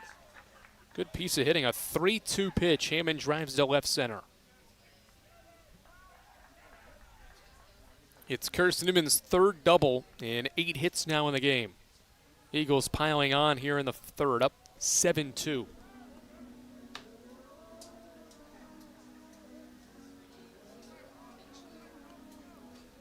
Ninth batter of the inning is Colton Evans. With Hammond at second base, Evans 0 for 2 facing the lefty lad, and the pitch is inside and low.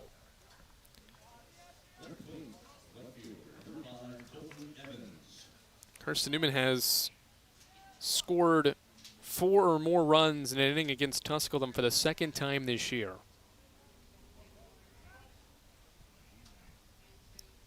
Lefty lad pitches, and Evans bounces one softly towards second. Ortega ranges all the way over, has trouble with the exchange, and Evans beats it out. It's another infield single, the second one to second base here in the 3rd inning. Evans has his first hit, and now the corners are occupied.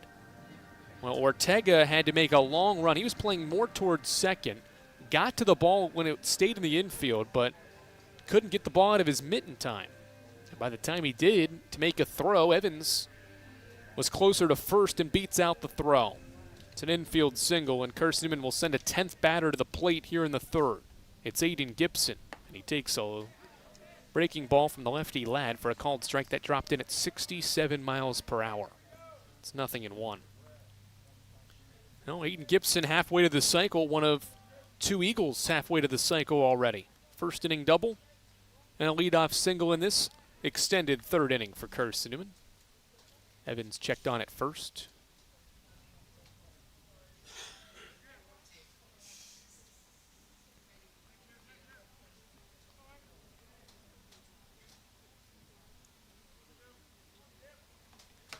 0-1 from Ladd. Breaking ball. Gibson lines it sharply into left field, a base hit. It's 8-2 Carson-Newman. Gibson has a 3-hit day, and it's now a 6-run third. Good piece of hitting. Gibson waits on that slow breaking ball from Ladd and drives it to left. It's 8-2 Carson-Newman. Gibson has his first RBI of the game, and the Pioneers are going to go back to the bullpen.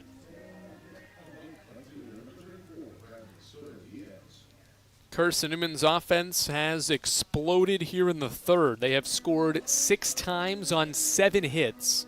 Gibson has 2 of the 7. And he just drove in the 6th run of the inning for Carson-Newman. The lead is 6. It's 8-2. Pioneers have a new pitcher coming in after this.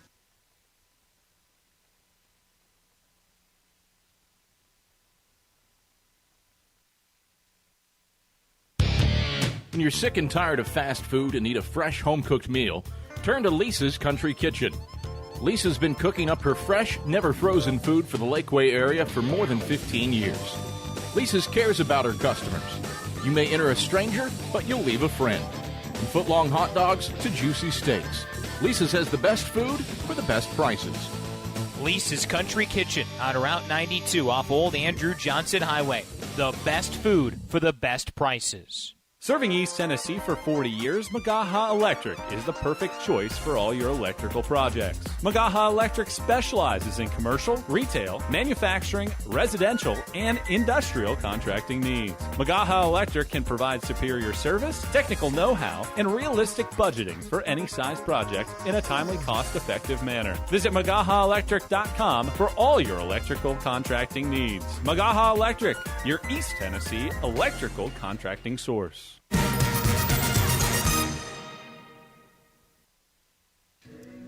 8-2 game. The Pioneers are pitching a third different arm in this third inning. 2 on, 2 out as Drew Slawinski warms up prior to a third appearance this year. He threw a scoreless inning against UVA Wise. His last appearance was all the way back, which was his first one, all the way back on February 10th. He got the start against Carson-Newman in that midweek game on the 10th of February. Gave up 2 hits, 4 runs, walked 2 as well. Could not find the zone, and when he did, Carson-Newman was ready for it. And now Slawinski, for the 3rd time this year and 2nd time against Carson-Newman, will pitch against the Eagles. It'll be his 56th career outing. He's recovering from an injury that kept him out of his entire 2025 season, but has been an arm that has been reliable for the Pioneers. In 2022, he had a 3.8 ERA in 42 innings as a freshman. As a sophomore, he had a 5.5 ERA in 40 innings.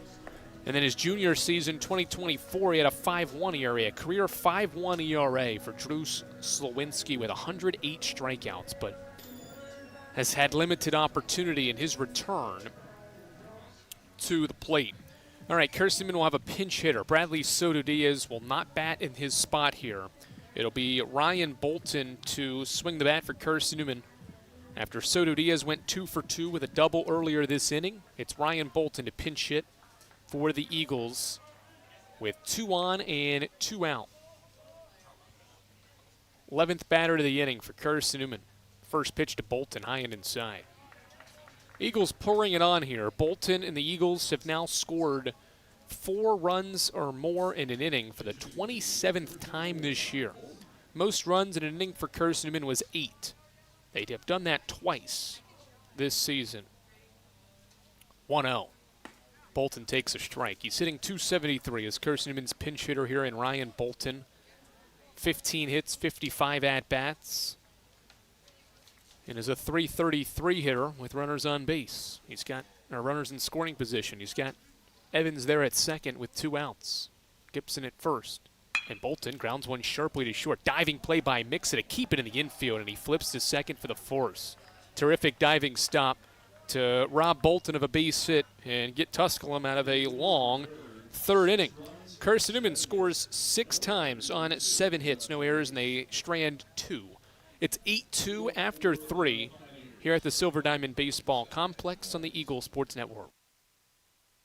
There's something about a small community that unites us, whether it's cheering on our favorite team or the way we come together in a crisis. Small communities are made up of people with big hearts. We're dedicated to hard work and innovation through sunny days and stormy nights. AEC is always here, powering the people and the places that make our community a spectacular place to call home. AEC, power what matters most.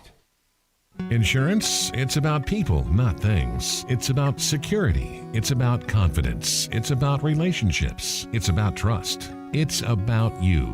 As a local independent agent, Bible Insurance Agency can design an insurance program that's just right for you and your family. Give the people you love safe, sound, secure protection from Auto Owners Insurance. Call Bible Insurance Agency 423-586-4320 or go by 1600 East Andrew Johnson Highway in Morristown.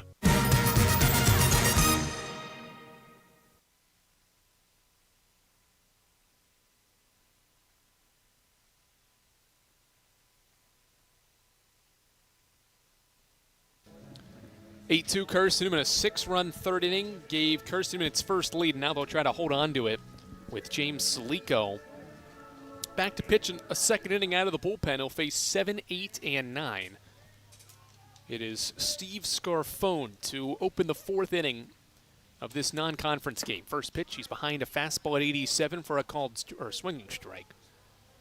Would have been a called strike as well. Was a good pitch from Salico to open the fourth. Ryan Bolton stays in the game. He's Carson-Newman's right fielder.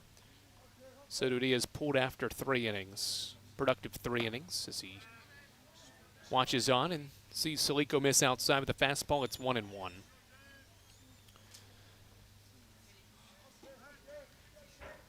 Carson-Newman with another strong inning offensively. 27th time this year the Eagles have scored 4 more in an inning as Salico misses outside. For the Eagles offensively, it's the 11th time the team has scored 6 times or more in 1 inning this year. Scarfone takes a breaking ball at 76 for a strike, and it's 2-2. Scarfone drew a walk in the second inning and golfs one high to right. Bolton getting some action, going back to the wall. Does he have enough room? He does. At the warning track to make the catch. On a ball that was hit 96 miles per hour off the bat of Scarfone, it's a long fly out to open the fourth. Ball carried a little bit with the wind, but Bolton immediately into the game, tested in right, makes the catch, tracking it to deep right for the first out of the inning, and now it's Keegan Mixa. 0-for-1, he flew out to center in the second inning. And Salico fires in a slider for a called strike. Good work here from James Salico. Carson-Newman's bullpen's been tested this year. Salico trying to prove that he's a viable option here as this season and regular season comes to an end and the conference tournament looms in the coming weeks. 1-1 count as he misses low. Salico has 3 consecutive scoreless outings. If he can do it again here, it'd be 4 straight. Fly ball out towards center field. Hornbuckle on his horse, running out near the wall, and on the run makes the catch just shy of the warning track. A couple of flyouts to straightaway center for Mixa, and there's 2 flyouts to open up this fourth inning for the Pioneers. Now the 9-hitter Evan Goins bats. Good job by Hornbuckle. Got a good beat on that baseball that was hit well. But flies out on the hard contact. Hit 93 off the bat, and it's 2 away for Goins. Conference's hitter of the week. Takes outside for a ball. Carson-Newman offensively on the flip side. 10 hits already and 3 at-bats, 3 chances to hit. And they've done that without their best hitter statistically in Logan Floyd as Salico misses outside for a ball. Floyd not in the lineup today, but you wouldn't know that with the way Carson-Newman has swung the bat in this game so far. 8 runs on 10 hits in 3 innings. 2 balls, no strikes. The pitch to Goins. Fastball low. It's 3 balls and no strikes. Top of the order is next. Ryan Ortega's 2 for 2. Hoping for an opportunity in the fourth. Trying to help the Pioneers rally from down 6 here early on.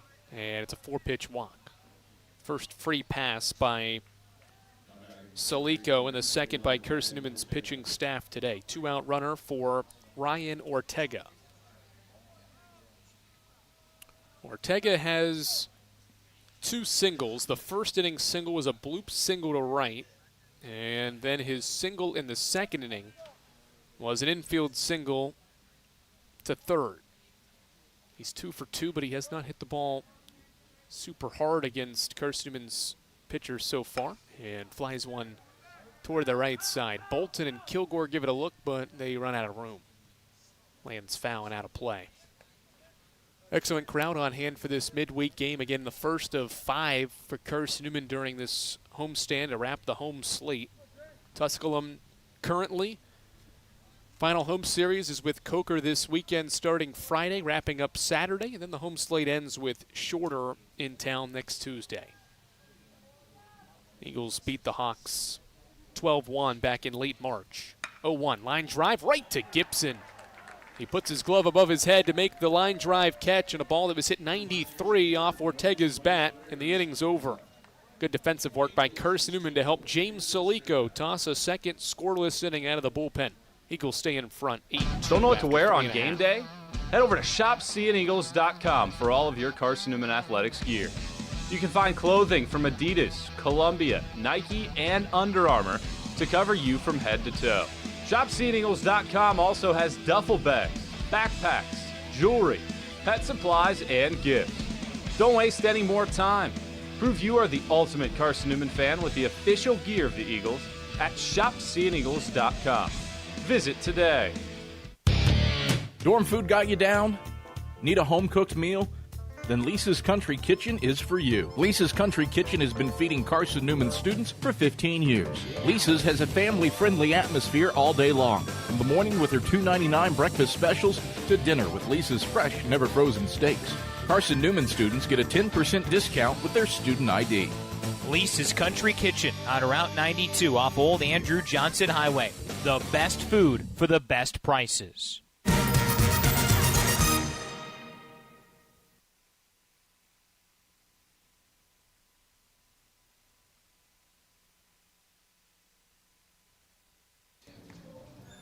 Drew Slawinski got the final out in 3 pitches in that long third inning for Carson-Newman that scored 6 runs, and now Slawinski back to work for the 4th. With Carson-Newman in front 8-2 here on the Eagles Sports Network. Carson-Newman has had great success this year in non-conference play.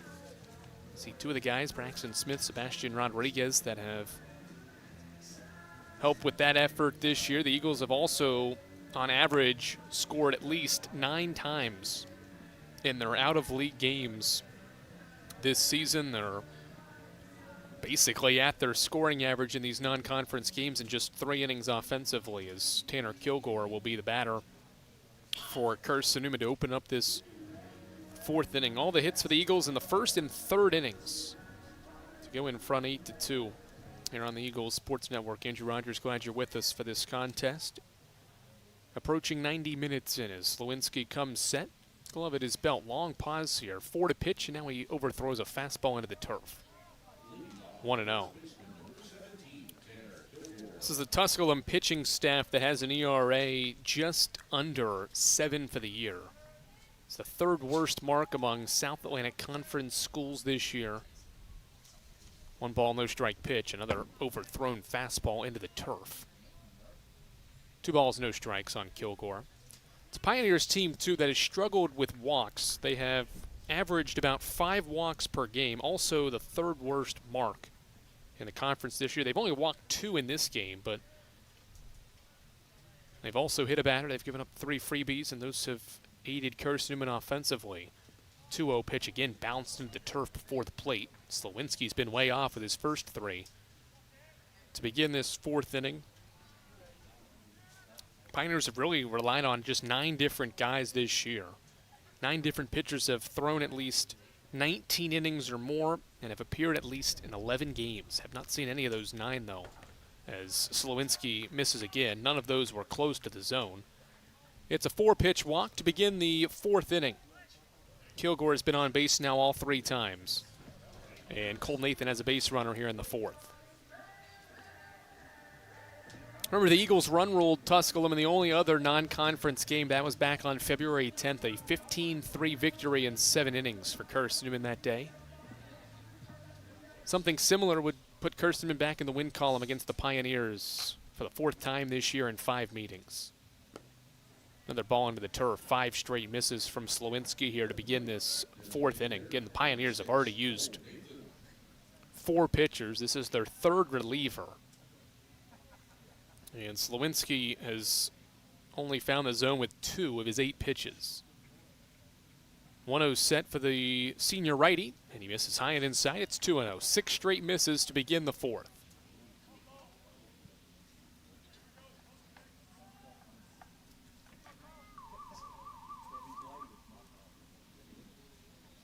Nathan staying patient here at the plate. He's reached both times. 1st inning walk, 3rd inning single. 2-0. This ball's low. 7 straight misses from Slowinski. This is what we kind of saw, and that's what Slowinski struggled with in his start against the Eagles back on February 10th. Gave up 2 hits and walked 2 in the 4 batters he faced. And then eventually allowed 4 runs. Can he find the zone here? A 3-ball, no-strike count to Cole Nathan. 7 straight misses, and now 8. 1st and 2nd, nobody out. Well, I had mentioned walks were an issue for this Tusculum staff to begin the inning. And right on cue, they have turned out to be an issue for Slowinski. He's walked 2 to begin this inning. He's only found the zone twice in 11 pitches. And he'll have a visit with Jack Gagan prior to Sean Strittmatter batting for the Eagles. This is a Tusculum team 6-8 in non-conference play. They have lost 4 of their last 5 midweek games, and they've allowed at least 9 runs in 4 straight midweek contests as well. Slowinski's day is over. 2 strikes and 11 pitches for the senior righty. Couldn't find the strike zone, and now the Pioneers will go to the bullpen again in the 4th. They'll bring in a 4th reliever when we come back to Jefferson City. This is the Eagle Sports Network.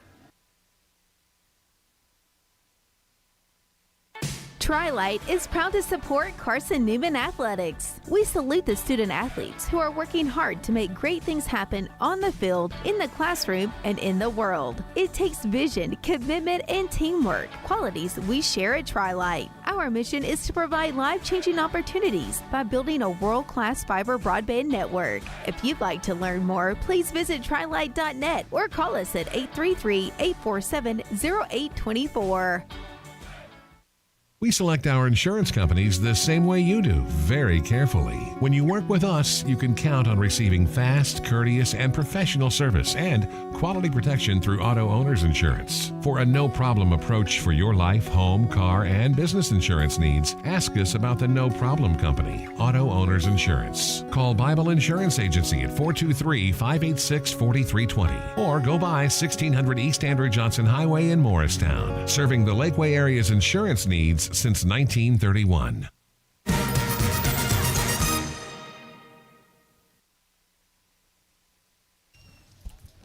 Aiden Moore in the game for Tusculum. We were talking about how 9 different guys have played in at least, or pitched in at least 11 games for the Pioneers and have thrown 19 innings.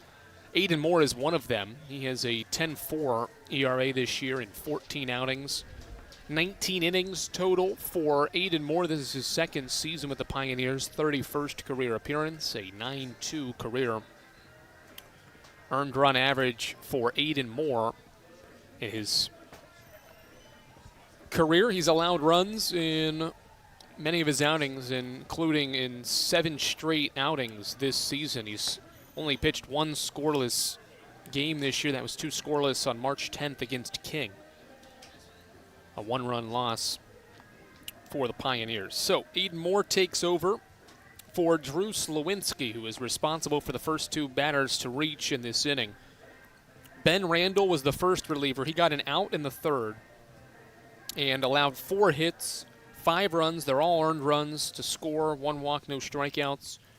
Payne Ladd then entered the game. He got the 2nd out of the 3rd inning, gave up 3 hits, Was charged a run, no walks, no strikeouts. Slowinski gets just the final out of the third inning and then walks the first two of the fourth and is on the hook if the two runners on base would score in this 8-2 contest. Carson-Newman's hitters have not struck out in this game. It's been a low strikeout game, even though we're still early in it, fourth inning. Carson-Newman has not struck out against a whole host of arms, and there's only been one strikeout in the game. Drew Fletcher's first inning strikeout. All right, 2 on for Sean Strittmatter. Kilgore at second and Nathan back at first for the Eagles, who lead 8-2, having scored the last 6. Or rather, last 7 in the game.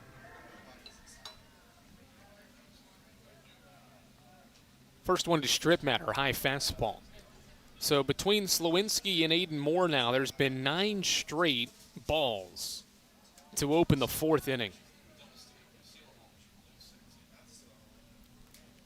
1-0 pause for Aiden Moore. Inside, 2 and out. 10 straight misses by Tusculum's arms to open the fourth. Pioneers have not pitched a strike in the fourth inning. Corners peeking in. First and second, and there's an 11th straight ball.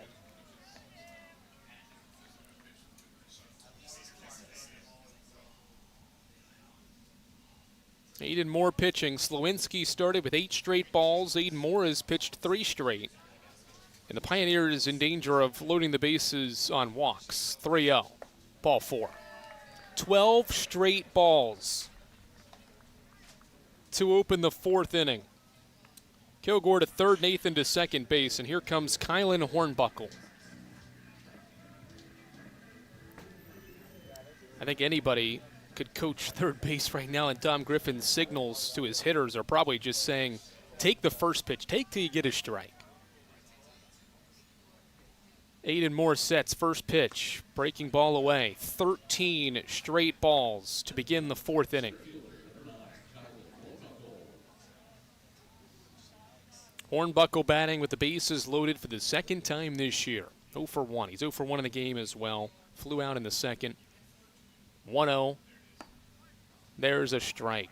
It took 14 pitches, but the Pioneers finally have thrown a strike in the fourth inning. 1 ball, 1 strike count. First strike of the inning. Bases loaded, nobody out. Aiden Moore pitching for the Pioneers. 1-1 to Hornbuckle. Chased a pitch away, 1-2.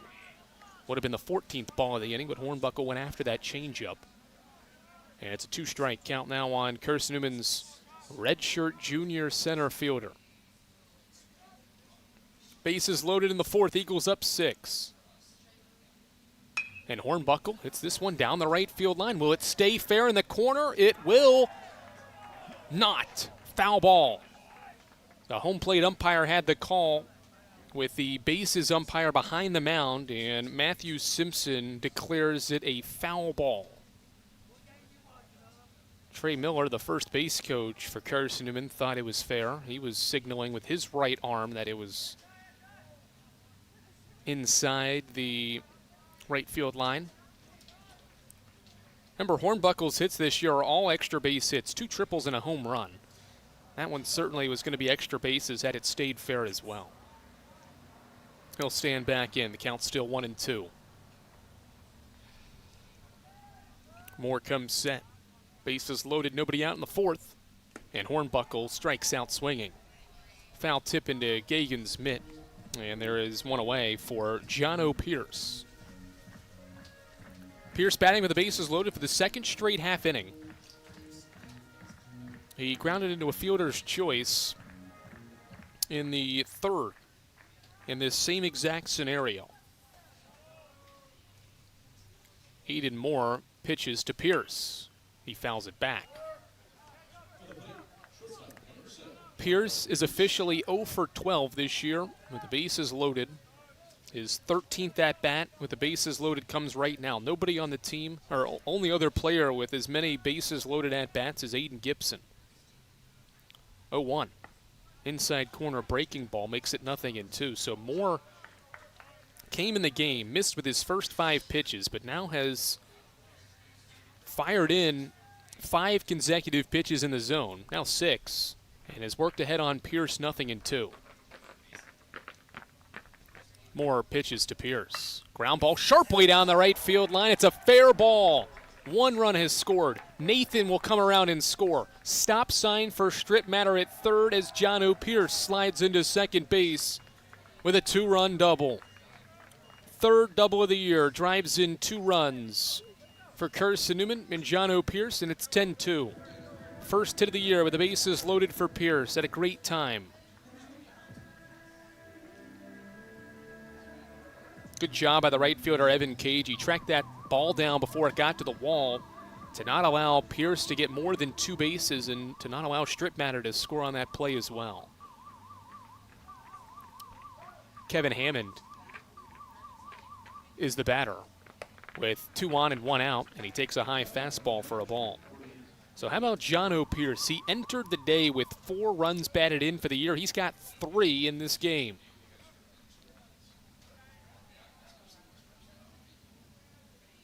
Hammond ahead 1-0 as Moore sets and pitches, breaking ball high. 2 balls, no strikes, and out on the board for the Pioneers. Carson-Newman has scored in each of the first 4 half innings offensively. Eagles have already scored 10 times after a 6-run third, a run each in the first 2 innings, and 2 here in the 4th. 2-0. Hammond takes low and outside 3-0. Carson-Newman offensively has scored now double-digit runs 14 times this season in 41 games. Just more than 33% of the time, Carson-Newman scoring double-digit runs. 3-0 pitch is a strike. Moore's back into this count against Kevin Hammond, who has an RBI in each of his first 2 at-bats. A ground out that scored a run in the second. And his first career extra base hit scored a run in Pierce in the third. 3-1 for Moore. Ball 4 away. Entering the inning, Tusculum had only walked 2 guys. They have now walked 4 in the 4th. Bases loaded again, and here comes Colton Evans. Evans likes these spots. He hit a grand slam against Wingate with the bases loaded.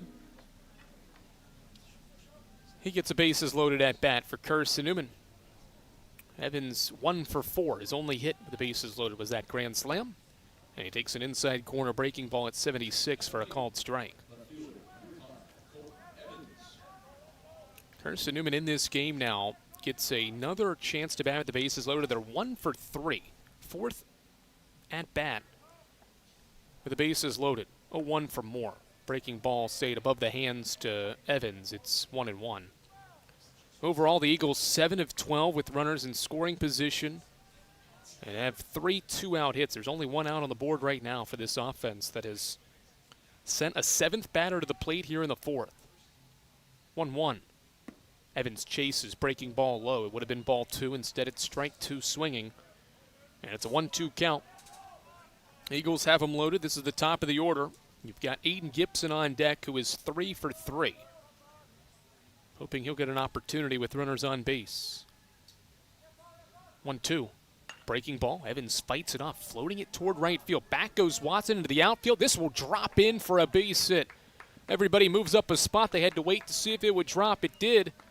And Carson-Newman extends the lead. A little fisted single to right for Colton Evans to drive in his 20th run of the year. 11-2. Tusculum has struggled to get outs in the last few innings, and they're going back to the bullpen. The carousel continues on the mound for Tusculum here in Jeff City. A 5th reliever will come into the game for the Pioneers. The first 4 have only gotten 1 out each. Eagles up 11-2 here in Jefferson City, Tennessee on the Eagles Sports Network. How do you know you're in a community, not just a town? Well, strangers smile as they walk by. They refill your coffee without you asking. And when you ask directions, people offer to walk you there. Communities give more. The way you know when you walk into First Bank that you are in a real community bank. Great products, direct access to your local bankers, and relationships that can last a lifetime. Don't just have an account. Have a community with First Bank. Member FDIC. At InterDigital, we strive to be a leading provider of cutting-edge digital and marketing solutions. At InterDigital, we want to help our clients find success. Our team of technology gurus work together to ensure InterDigital continues to progress forward as technology advances. At InterDigital, we make technology work for you. Visit interdigital.com for IT support, web development, virtual tours, graphic design, internet marketing, mobile app, and film production services. InterDigital, laser focused on your success.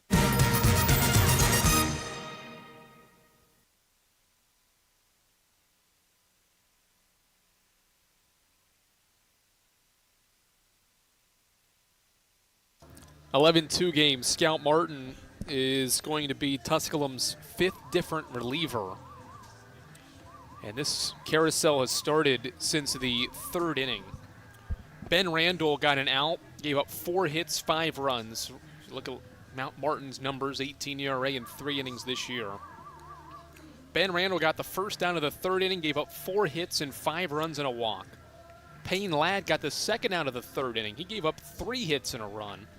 Drew Slawinski got the final out of the 3rd inning. He gave up 2 runs and walked 2. 2 walks came this inning. And then Aiden Moore came in. He got the first out of this inning. Gave up 2 hits and a run and has walked 2.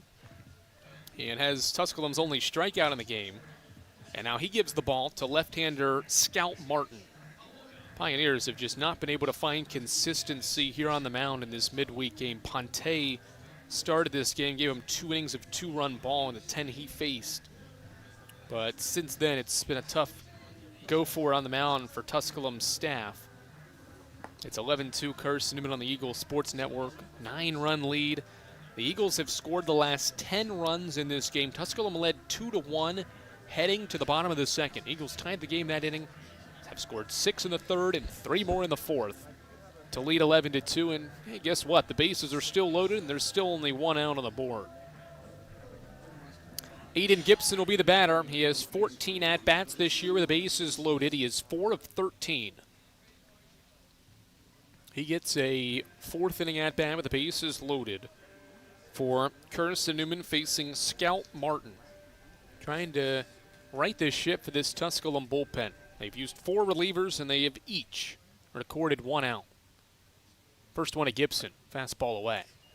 Well, the theme in this inning, it really wasn't an issue in the first 3, but in this inning, Tusculum has struggled to find the zone between 2 different pitchers. They missed on their first 13 pitches of the inning, and overall have walked 4 Carson-Newman batters, and this is the 8th of the inning.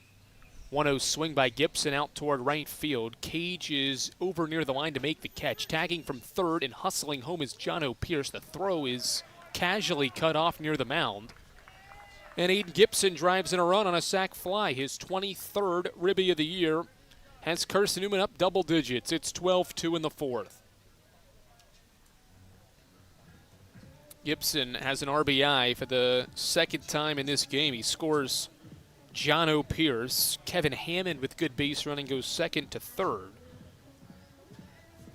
Evans still at 1st. Corners occupied here for Ryan Bolton with 2 away, and what is another quality offensive inning for Carson-Newman.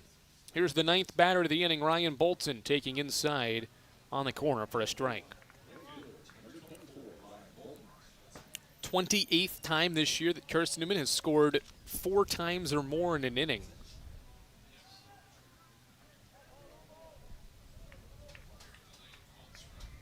No balls and a strike, and now a pick to first base, but of now the 28 times the Eagles have scored 4 times or more, it's the first time this year they've done it in consecutive half innings.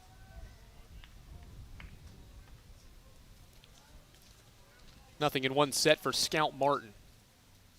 Breaking ball stays high and away to Ryan Bolton. He came in as a pinch hitter in the extended 3rd inning. He was the 11th batter of the inning and grounded into a fielder's choice for the final out of that frame. He is the 9th batter of this 4-run 4th. Foul ball back. It's a strike on Bolton, 1-2. Carson-Newman only has 2 base hits in the inning. 2-run double for Pierce down the right field line, and a bloop single to right for Colton Evans to score a run. Are the only 2 hits for the Eagles. Pick to first base. Good little quick move by the lefty Martin, staring down Evans, but Evans back safely.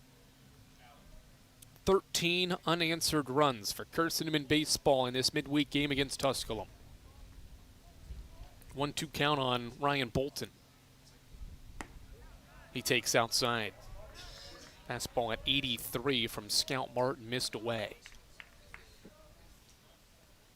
Pioneers entered this game 5-7 since losing that series to Carson-Newman on March 21st. 5-7 since that series. 2-2. Pitch is fouled back. Overall, the Pioneers 15-26. Tusculum team coming off their best conference series of the year, sweeping Wise on the road. And they scored at least 13 runs in each of those victories, but offensively have not been able to keep up with Carson-Newman so far. Long way to go, though. 2-2 set for Martin to Bolton. He thought about a low breaking ball, but stayed away, and the count is full. Well, the runner at first base will be on the move. It's Braxton Smith running for Colton Evans at first base. He'll be on the move when Martin heads toward home. Bolton fights off a 3-2 fastball that was toward the outer part of the plate to stay alive.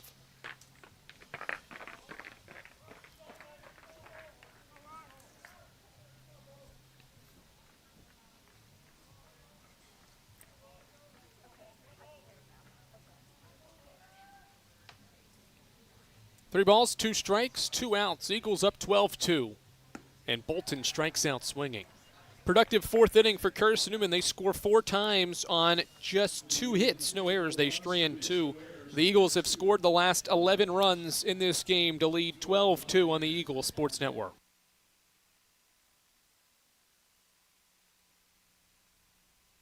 Sure, we've been around a while, 171 years to be exact. We know the power of a liberal arts-based Christian education and the tremendous potential of what can be found on this campus, within this community. We are adventurers, dreamers, believers, passionate and compassionate, curious and clever, driven by a common purpose towards a common goal. I found my passion. I found purpose. We are Carson-Newman. What will you find?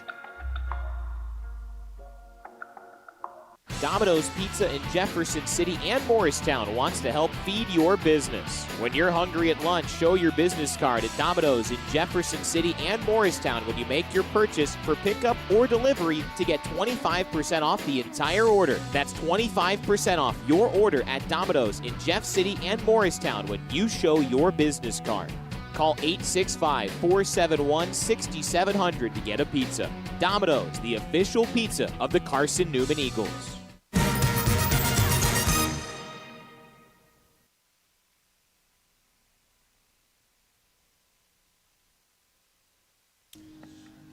Redshirt senior right-hander Braxton Roberts to pitch for the 21st time in his Carson-Newman career, 6th time this year. The right-hander in 2 2/3 innings has allowed 8 runs this season, a 27 ERA, 5 walks, 5 strikeouts for Braxton Roberts, the redshirt senior from Sweetwater, Tennessee. Has only recorded 1 out in his last 2 outings, but this season does have a scoreless outing and ended his junior season with 8 straight scoreless outings on the mound. And this is a pitcher as well for Carson-Newman that started his career with 6 straight scoreless outings. Trying to bounce back here for Carson-Newman on the bump. And his team's up 10 runs. It's 12-2 as we get ready to begin the 5th inning here on the Eagles Sports Network. Tusculum trying to break up a stretch where Carson-Newman has scored the last 11 runs in this game. It'll be Alejandro Ponte to try to lead things off for the Pioneers in this 5th inning. Here's Roberts' first pitch, inside and low for a ball. Ponte has to jump out of the way. In the first 3 innings, Tusculum got a base hit A first inning single, second inning home run, third inning double to open up those frames. Failed to get the leadoff guy on in the fourth. As Roberts misses outside, it's 2 balls and no strikes. Roberts did pitch over the weekend, did not record an out, gave up 2 runs on no hits and a walk. Got a walk and a hit batter in his efforts on the mound over the weekend. 2-0 again. There's a fastball to Ponte for a called strike. Changes defensively for Carson-Newman. Braxton Smith came in as a pinch runner for Colton Evans. Smith stays in, will play center field, and Kylan Hornbuckle shifts over to left.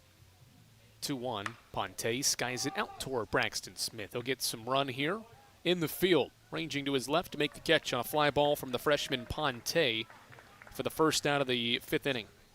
Eagles now have retired the last 4 batters on either a flyout or a line drive. One away for Caleb Mulcahy.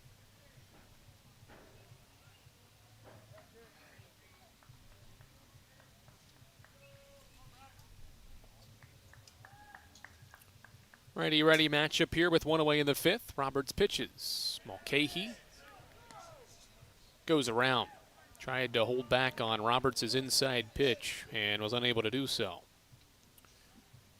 Mulcahy grounded into a double play in the first. He doubled for the 2nd time this year in the 3rd. Bats here in the 5th inning against Roberts. The 0-1 hits Mulcahy. Slider stayed inside on a 75-mile-per-hour pitch. 1 out hit batter. 2nd time Roberts has hit a batter this year. Gives Tusculum a base runner with 1 away in the 5th. Eagles have 23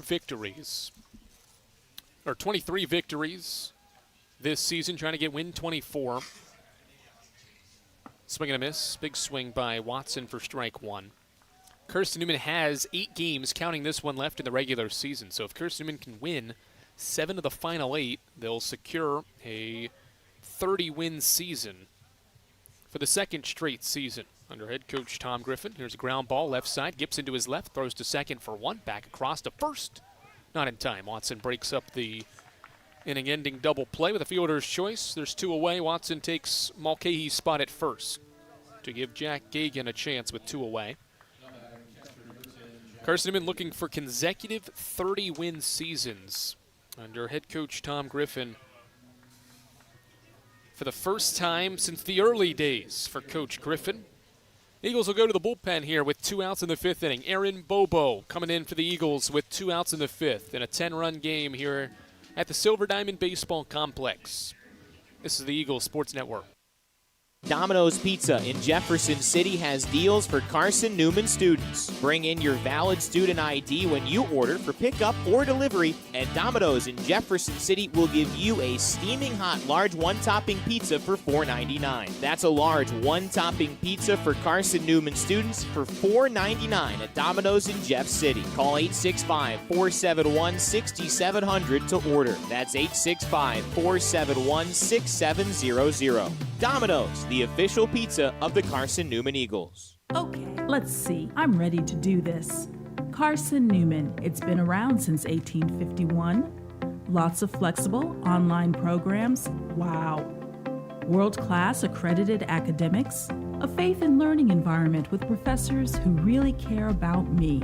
A top 10 best value school. Carson-Newman gives $48 million a year in financial aid. This is the perfect place. I'm in.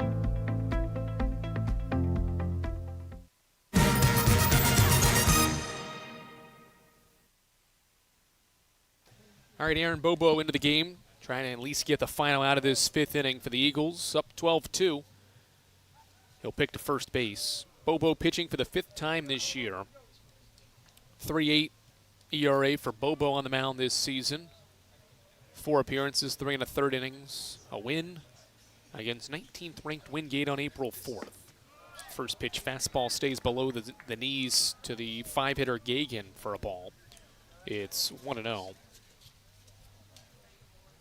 Carson-Newman under head coach Tom Griffin has only won 30 games in consecutive seasons once. Gagan fouls it back. It's 1-1. In head coach Tom Griffin's first 3 seasons in 06, 07, and 08 here at Carson-Newman, The Eagles won 35, 36, and 43 games. Last year they won 37 times. This year they've won 23. 1-1 set for Bobo. Fastball grounded toward third. Gibson on the run will throw to second for the force, and the play is made. Couple of fielder's choice, 5-4 fielder choices there in the fifth to close another scoreless frame for Carson-Newman's bullpen. The bullpen's thrown 3 scoreless frames to keep the Eagles in front by 10 runs exactly after 4.5.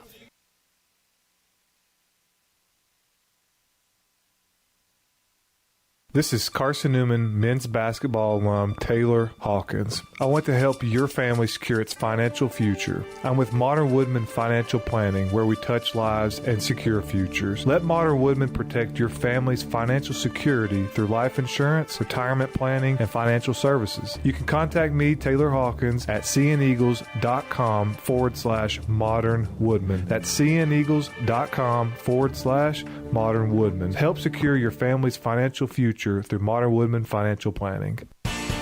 The number one source for Carson-Newman athletics gear is shopcneagles.com, where you can find gear from Adidas, Columbia, Nike, and Under Armour. Shirts, jerseys, sweatshirts, shorts, pants, hats, and scarves. Shopcneagles.com is your source for everything CN. You can even show your school spirit on your smartphone or tablet. All of your game day essentials can be found in one place. ShopCNeagles.com.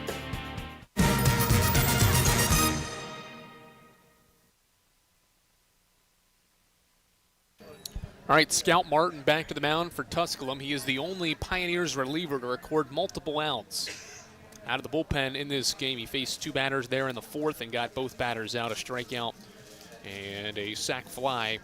Capped that 4-run fourth for Carson-Newman. It's been 2 innings that have changed the complexion of this midweek game. A 6-run third and a 4-run fourth. That is why Carson-Newman's up 12-2 here on the Eagles Sports Network. Overall, the Eagles have scored 11 unanswered runs to grab hold of this midweek game in what is the 5th meeting this season between these two sides. There is a change for Tusculum behind the plate. Jack Gagan was the catcher, but the home plate umpire just pointed toward a new catcher. And it is Adrian Salas to catch for the Pioneers. Their first defensive change comes in the 5th. Lefty Martin against Tanner Kilgore to start the 5th inning. Eagles will have a pinch hitter up next in this 5th inning, as Tanner Kilgore waits on the first offering and is behind a fastball at 82 for swinging strike 1. Productive day for Tanner Kilgore. He's been on base all 3 times and has a multi-hit and multi-RBI day. 2-run single in the 3rd and a single in the 1st inning. He now has 18 multi-hit games this year as he fouls 1 off, and it's 0-2. 4th multi-hit day of the year for Kilgore's 2nd multi-RBI game. Both his multi-RBI games this year now against Tusculum. Had 4 RBI back in that early February meeting and has 2 more against Tusculum here today. 0-2 from Martin. Ground ball sharply through the right side of base hit. Kilgore stays hot. He's got a 3-hit game, and he'll round first and head for second base. Hustling to second is Kilgore with at least a single. And we'll go double. Evan Cage had to range over in right field to go track that ball down and was unable to do so before Kilgore was able to get extra bases out of it. Kilgore with his 4th double of the season, first of this game, and Carson-Newman has the leadoff batter aboard against Martin to bring Trace Alexander to the plate. Pinch hitter for the Eagles in the DH spot is Trace Alexander, 1 for 7 this year. First career RBI came earlier this year. He's got a runner in scoring position. Ground ball, right side, base hit into right field. Kilgore will sprint around third. Here comes the throw from Cage. It's cut off. And it's a 2nd RBI for Trace Alexander in his Carson-Newman career. It's 13-2. Consecutive 5th inning base hits through the right side for Carson-Newman to add on to its lead. 12 unanswered runs. Good running by Kilgore as well. Not only to go to second base on that ground ball through the right side, but then to never stop running on that ball hit through the right side to score from second. And now Sean Strittmatter takes below the knees for a ball.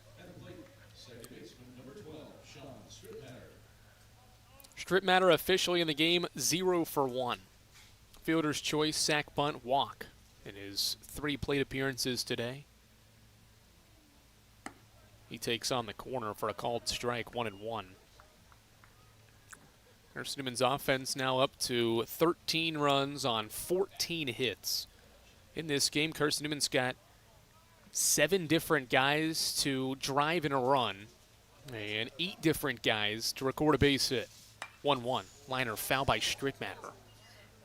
And it's strike 2 on Carson-Newman's second baseman. The only starters for Carson-Newman, or starters that have not recorded a hit, are Strittmatter and then Hornbuckle on deck. Those are the only 2 Eagles to not record a hit that started this game. 1-2. Strittmatter jammed on an inside breaking ball. Gets past Martin. Ortega attacks, flips to first, and the out is recorded. Good job by Ortega to chase after that slowly hit grounder past Martin to make that play for the first out. It's a productive out. Alexander moves to second base on the 4-3 ground out to bring Kylan Hornbuckle to the plate in his second career start.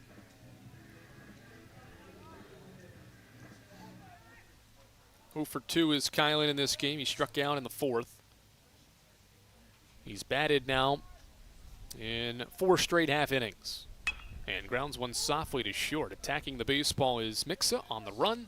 Throws out Hornbuckle just by a half step or so. As Hornbuckle was hustling up the line, he nearly beat out an infield single. Instead, is thrown out by the shortstop Mixa for the second out. 6-3 ground out moves Alexander to third. And here comes John O. Pierce.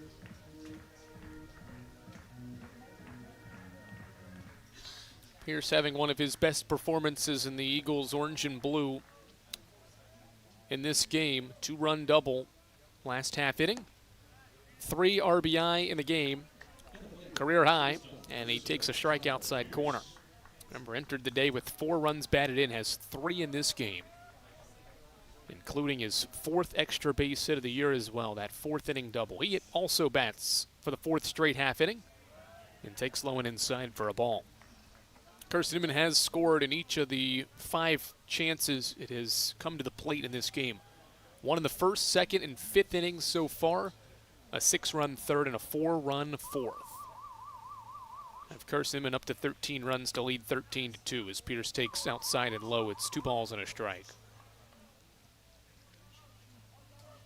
The win potentially here for Carson-Newman would get them back above 500 at home with 4 more left in the homestand and in the regular season.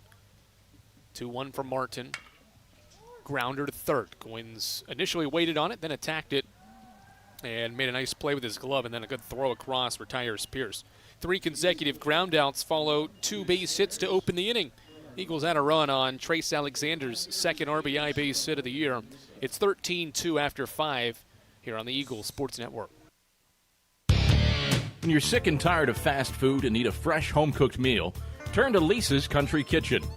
Lisa's been cooking up her fresh, never-frozen food for the Lakeway area for more than 15 years. Lisa's cares about her customers. You may enter a stranger, but you'll leave a friend.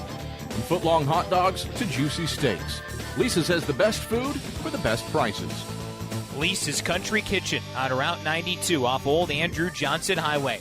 The best food for the best prices. Serving East Tennessee for 40 years, Magaha Electric is the perfect choice for all your electrical projects. Magaha Electric specializes in commercial, retail, manufacturing, residential, and industrial contracting needs. Magaha Electric can provide superior service, technical know-how, and realistic budgeting for any size project in a timely, cost-effective manner. Visit MagahaElectric.com for all your electrical contracting needs. Magaha Electric, your East Tennessee electrical contracting source.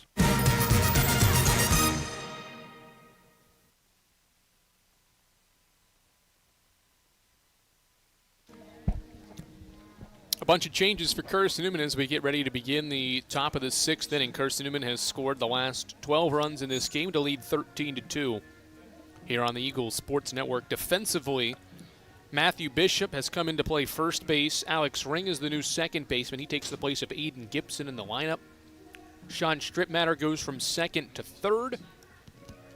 And Jamison Van Ness is Carson-Newman's catcher in this midweek game. And the change on the mound is Harrison Shelton, 6 1/3 for the lefty this year. 2.84 is his earned run average in his first collegiate season. 4 strikeouts, 5 walks for the southpaw from Clinton, Tennessee. Lefty-lefty matchup here in the 6th inning. Bobo got the final out of the 5th. And now the Eagles turn to Shelton, who drops in a breaking ball to Cage for a called strike. This is the 6, 7, and 8 part of the order for the Pioneers as Cage taps one foul behind the plate, and it's strike 2.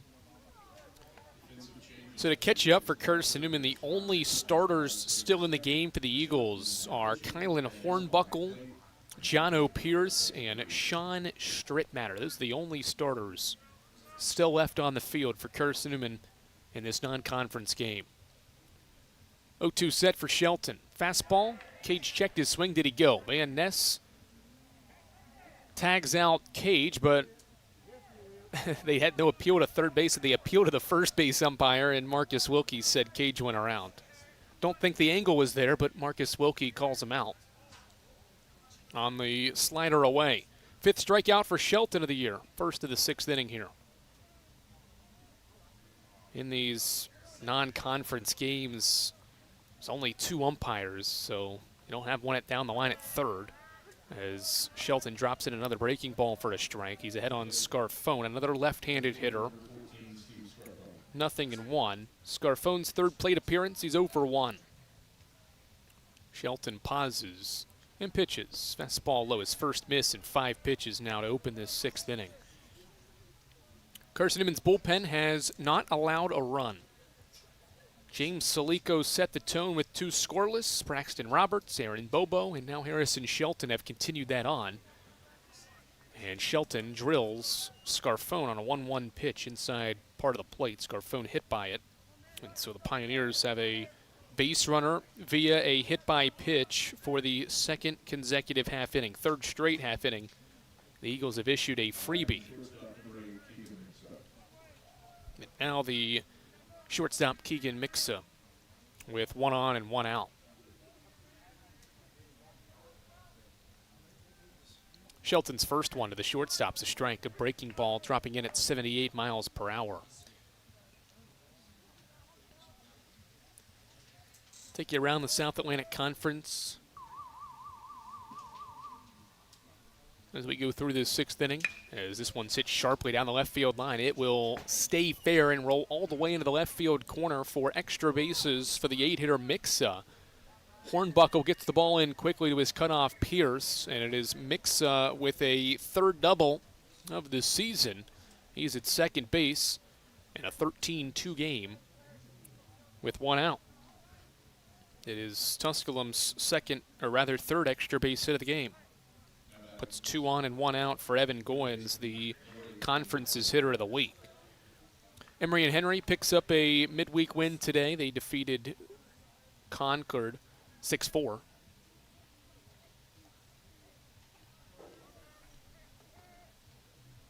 LMU looking strong right now against nationally ranked North Greenville. They're up 4-0 in the 4th inning as Shelton misses inside for a ball. Katapa's down a run to Mount Olive in the 6th inning. That's a home game for the Indians. Breaking ball low. Van Ness sees it get away to his right. Halfway down the line was Scarfone. He puts on the brakes. And he'll head back to third base. It's ball 2. Johnson University is defeating UVA Wise 10-3 in the 6th inning. All the other midweek contests are either just now getting underway, and we'll get underway around 6 o'clock. Belmont Abbey's playing the first of 2 with LR over the next couple of days. There's a line drive softly to right. Will this stay fair? It will not. Foul ball on a 2-0 pitch that would have scored 2 runs for Evan Goins. It is foul for strike 1. Francis Marion hosts Wingate today. North Georgia is hosting Anderson and Coker. Carson-Newman's next opponent is playing host to UNC Pembroke. Eagles have the Cobras coming to the Silver Diamond Baseball Complex for the final weekend series of the year. Senior Day will be Saturday as well. Cobras will come to Jefferson City with an 11-29 record overall. But they have 9 of those 11 wins in league play. Ground ball foul by Goins, and it's 2 balls and 2 strikes in this lefty-lefty matchup in the 6th inning. Eagles up 13-2. Another lefty on deck, or in the hole in Ponte, but this is the 3rd lefty that the lefty Shelton has faced out of the bullpen in 4 batters so far in this 6th inning. Wonder if this is his last batter, or if they stick with him after this matchup against Goins. 2-2. Good block by Van Ness to keep the ball in front. Runners stay put at 2nd and 3rd, and the count is full. Carson-Newman can also this weekend not only secure a winning record at home, but can also secure its spot in the South Atlantic Conference Baseball Tournament. The Eagles have a 4-game edge over 8th place. Tusculum's 9-18 in 8th, and a tie with Coker, who's also 9-18. Payoff from Shelton. Breaking ball, rings up Goins looking. Great slider. It drops in at 70 miles per hour for the final, or the second out of the 6th inning. Second strikeout for Shelton, and his day is indeed over. He comes in, faces 3 lefties. Of the 4 he faces, he gets 2 of them with a strikeout, and the Eagles will go to the pen up 11 with 2 outs in the 6th inning. This is the Eagles Sports Network. There's something about a small community that unites us, whether it's cheering on our favorite team or the way we come together in a crisis. Small communities are made up of people with big hearts. We're dedicated to hard work and innovation through sunny days and stormy nights. AEC is always here, powering the people and the places that make our community a spectacular place to call home. AEC, power what matters most. Insurance, it's about people, not things. It's about security. It's about confidence. It's about relationships. It's about trust. It's about you. As a local independent agent, Bible Insurance Agency can design an insurance program that's just right for you and your family. Give the people you love safe, sound, secure protection from Auto Owners Insurance. Call Bible Insurance Agency 423-586-4320 or go by 1600 East Andrew Johnson Highway in Morristown.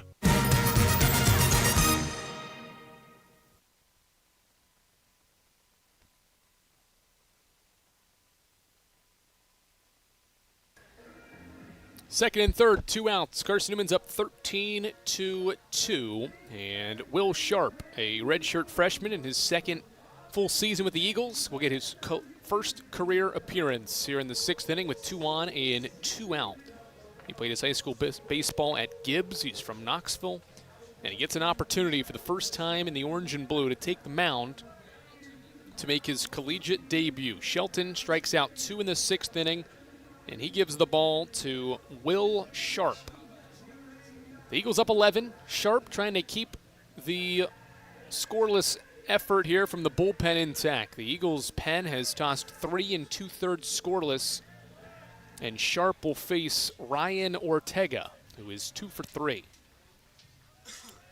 Sharp looks into his catcher, Jamison Van Ness. And the righty sets in the first home. Is popped up toward center field. Smith charging in. He has got it. 1 pitch, 1 out in the debut of Will Sharp. And he's pumped up, as he should be. 13-2. Carson-Newman, the Eagles' pen, has tossed 4 straight scoreless innings. They're up 11 after 5.5. Don't know what to wear on game day? Head over to shopseeandeagles.com for all of your Carson-Newman athletics gear. You can find clothing from Adidas, Columbia, Nike, and Under Armour to cover you from head to toe. ShopSeeAndEagles.com also has duffel bags, backpacks, jewelry, pet supplies, and gifts. Don't waste any more time. Prove you are the ultimate Carson-Newman fan with the official gear of the Eagles at shopseeandeagles.com. Visit today. Dorm food got you down? Need a home-cooked meal? Then Lisa's Country Kitchen is for you. Lisa's Country Kitchen has been feeding Carson-Newman students for 15 years. Lisa's has a family-friendly atmosphere all day long. From the morning with their $2.99 breakfast specials to dinner with Lisa's fresh, never-frozen steaks. Carson-Newman students get a 10% discount with their student ID. Lisa's Country Kitchen on Route 92 off Old Andrew Johnson Highway. The best food for the best prices.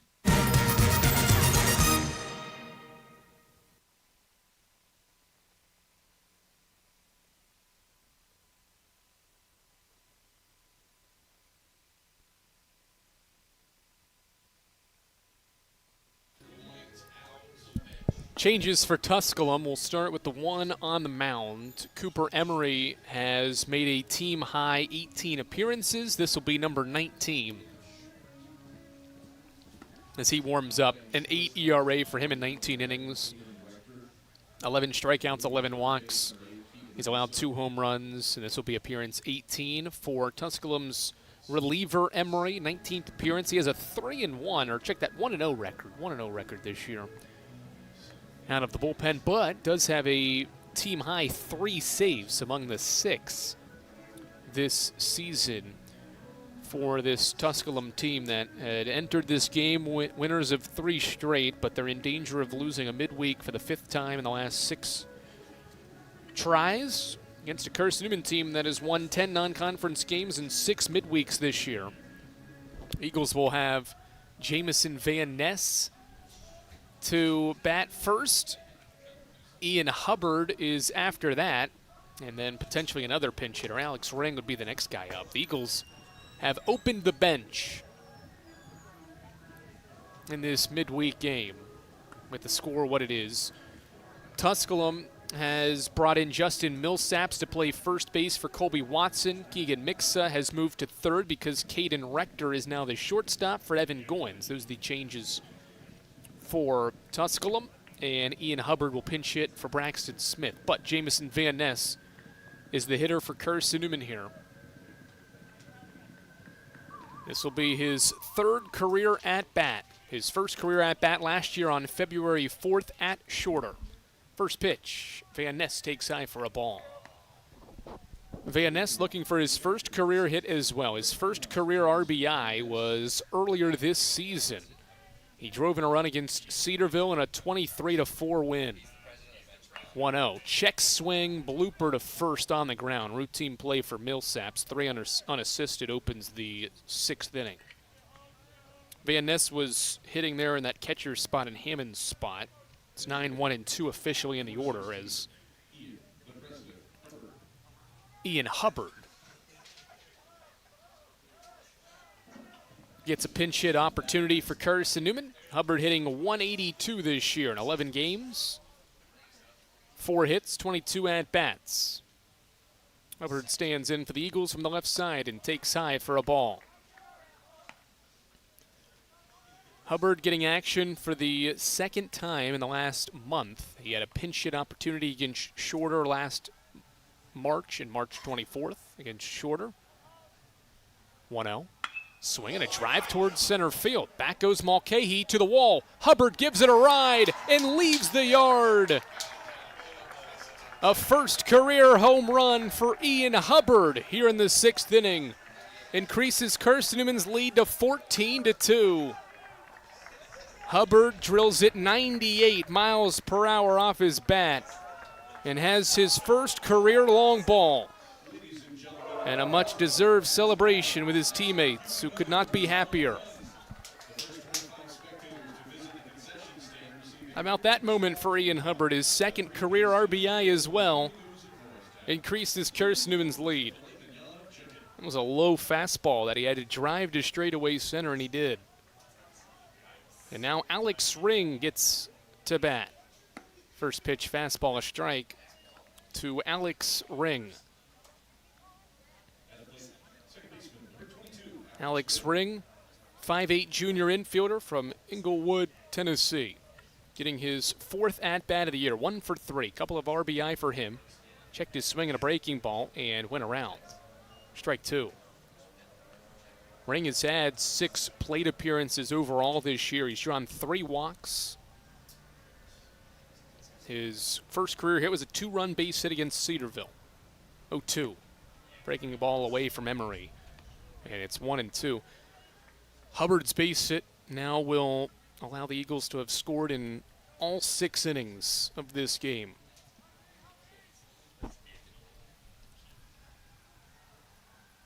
One, 2. High fastball. Ring stays away. Count evens up. 2 balls, 2 strikes.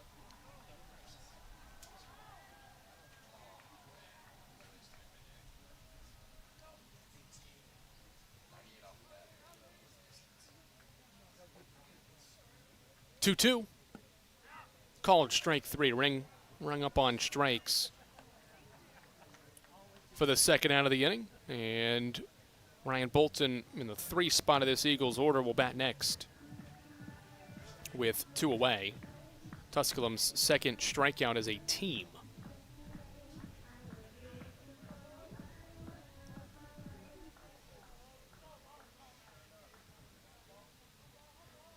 First one to Ryan Bolton. 3rd at-bat of the day for Bolton. Fielder's choice and a ground out so far, and he takes a strike.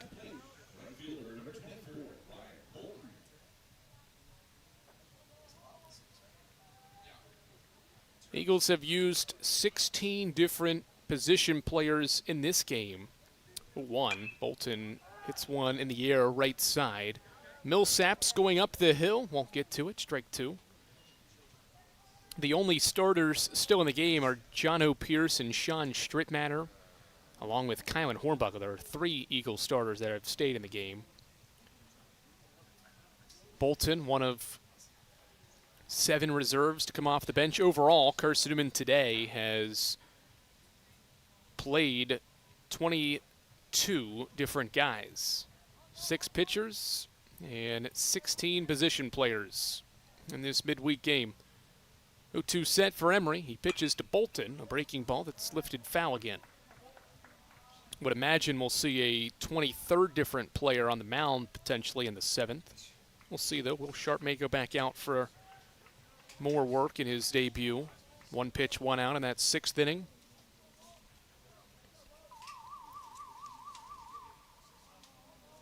The ball's 2 strikes on Bolton. He takes high for ball 1, 1-2 count.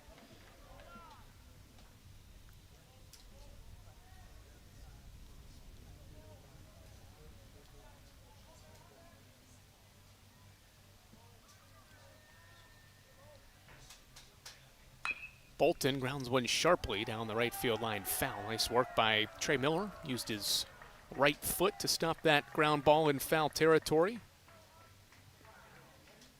Count stays 1-2. Bolton battling here with 2 away in a 14-2 game. Carson-Newman has scored the last 13 runs and has totally taken control of this non-conference game. 1-2. High breaking ball. 2 ball, 2 strike count on Ryan Bolton.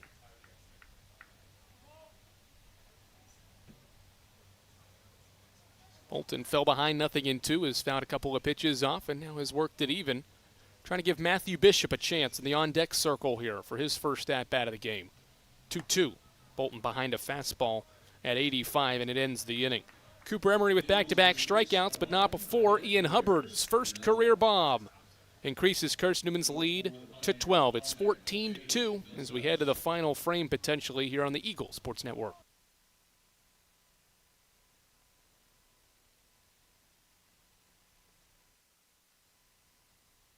Tri-Light is proud to support Carson-Newman Athletics. We salute the student athletes who are working hard to make great things happen on the field, in the classroom, and in the world. It takes vision, commitment, and teamwork, qualities we share at Tri-Light. Our mission is to provide life-changing opportunities by building a world-class fiber broadband network. If you'd like to learn more, please visit trilight.net or call us at 833-847-0824.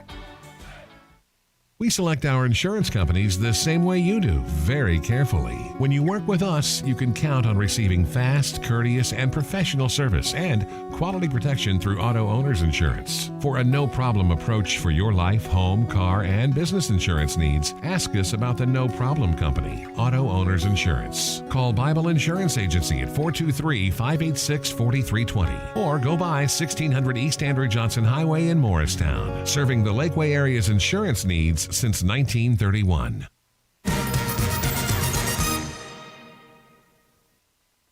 Carson-Newman's 23rd player used in this game is Eli Norris. The senior right-hander has not pitched in a week, did not pitch this last weekend against Mars Hill. He'll go back on the mound and get some work here in the 7th. 5.7 ERA for Norris for what will be his career best 20th appearance, most appearances in a season in his Carson-Newman career, as he toes the mound for the Eagles here in the 7th inning. Carson-Newman trying to run-roll Tusculum in a midweek for the second time this season. They're up 14-2, and if they hold the Pioneers to 2 runs or less, the ball game could be over in the 7th inning as Alejandro Ponte takes a first pitch strike from Norris at 90 miles per hour. Career appearance 51 for Eli Norris, 60 career innings, a career 4.8 earned run average. 77 career strikeouts for Norris in 60 innings. Fastball hits softly right side. Alex Ring attacking the ball on the run. Glove flip to first. How about that from the reserve Ring? Nice little glove flip to Matt Bishop for the first out of the 7th inning. No Pioneer changes yet here at the plate. Caleb Mulcahy will get the bat with 1 away in the 7th after Ponte's ground out. He's 1 for 4. And now Mulcahy for a Tusculum team that is going to be 15-27, potentially by the end of this game. They'll still have a lot to play for, battling with Coker as Mulcahy takes a ball high.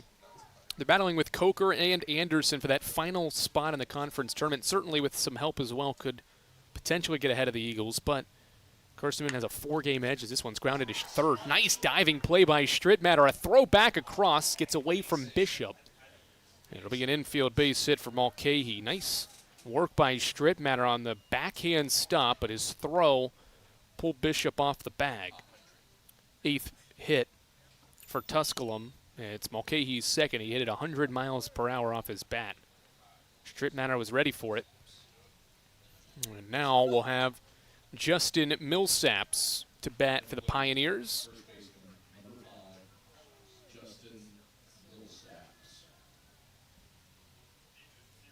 .190 average for Millsaps. 4 hits, 21 at-bats. Getting his first chance here after coming in for Watson in the 6th. Norris comes set, first pitch, inside corner strike. Pioneers will have plenty to play for in these final couple conference series. As we've said, they won't have the tiebreaker on Carson-Newman as the 0-1 is hit back up the middle. This one will bounce its way through the infield for a base hit. So a couple of singles here by Mulcahy, and now the reserve Millsaps have put 2 on. And the Pioneers will bring another new bat to the plate. And Adrian Salas, he came in as a defensive replacement and will now bat for the first time this season.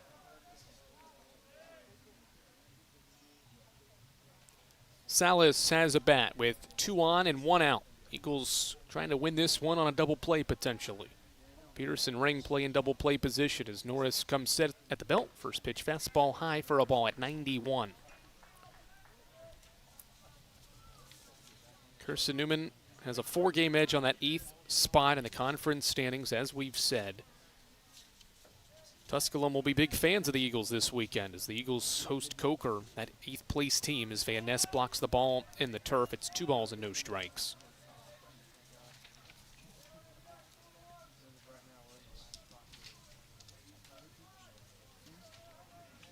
Anderson, a game back of 8th place with Coker and Tusculum. They're 8-19 are the Trojans. 5 back of Carson-Newman for 7th. Wide discrepancy in the standings from 7th to 8th. 2-0. Norris's breaking ball stays outside. It's 3 balls and no strikes.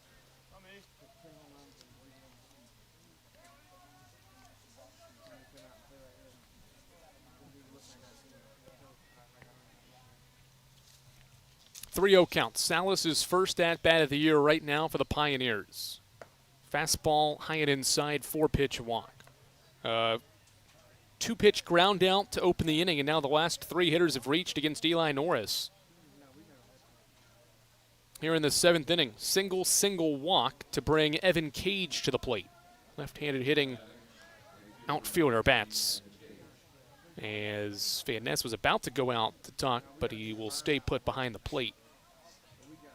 The game-extending run is on base. And a 12-run game. That runner is at first in Salas. First one from Norris to Cage is a strike.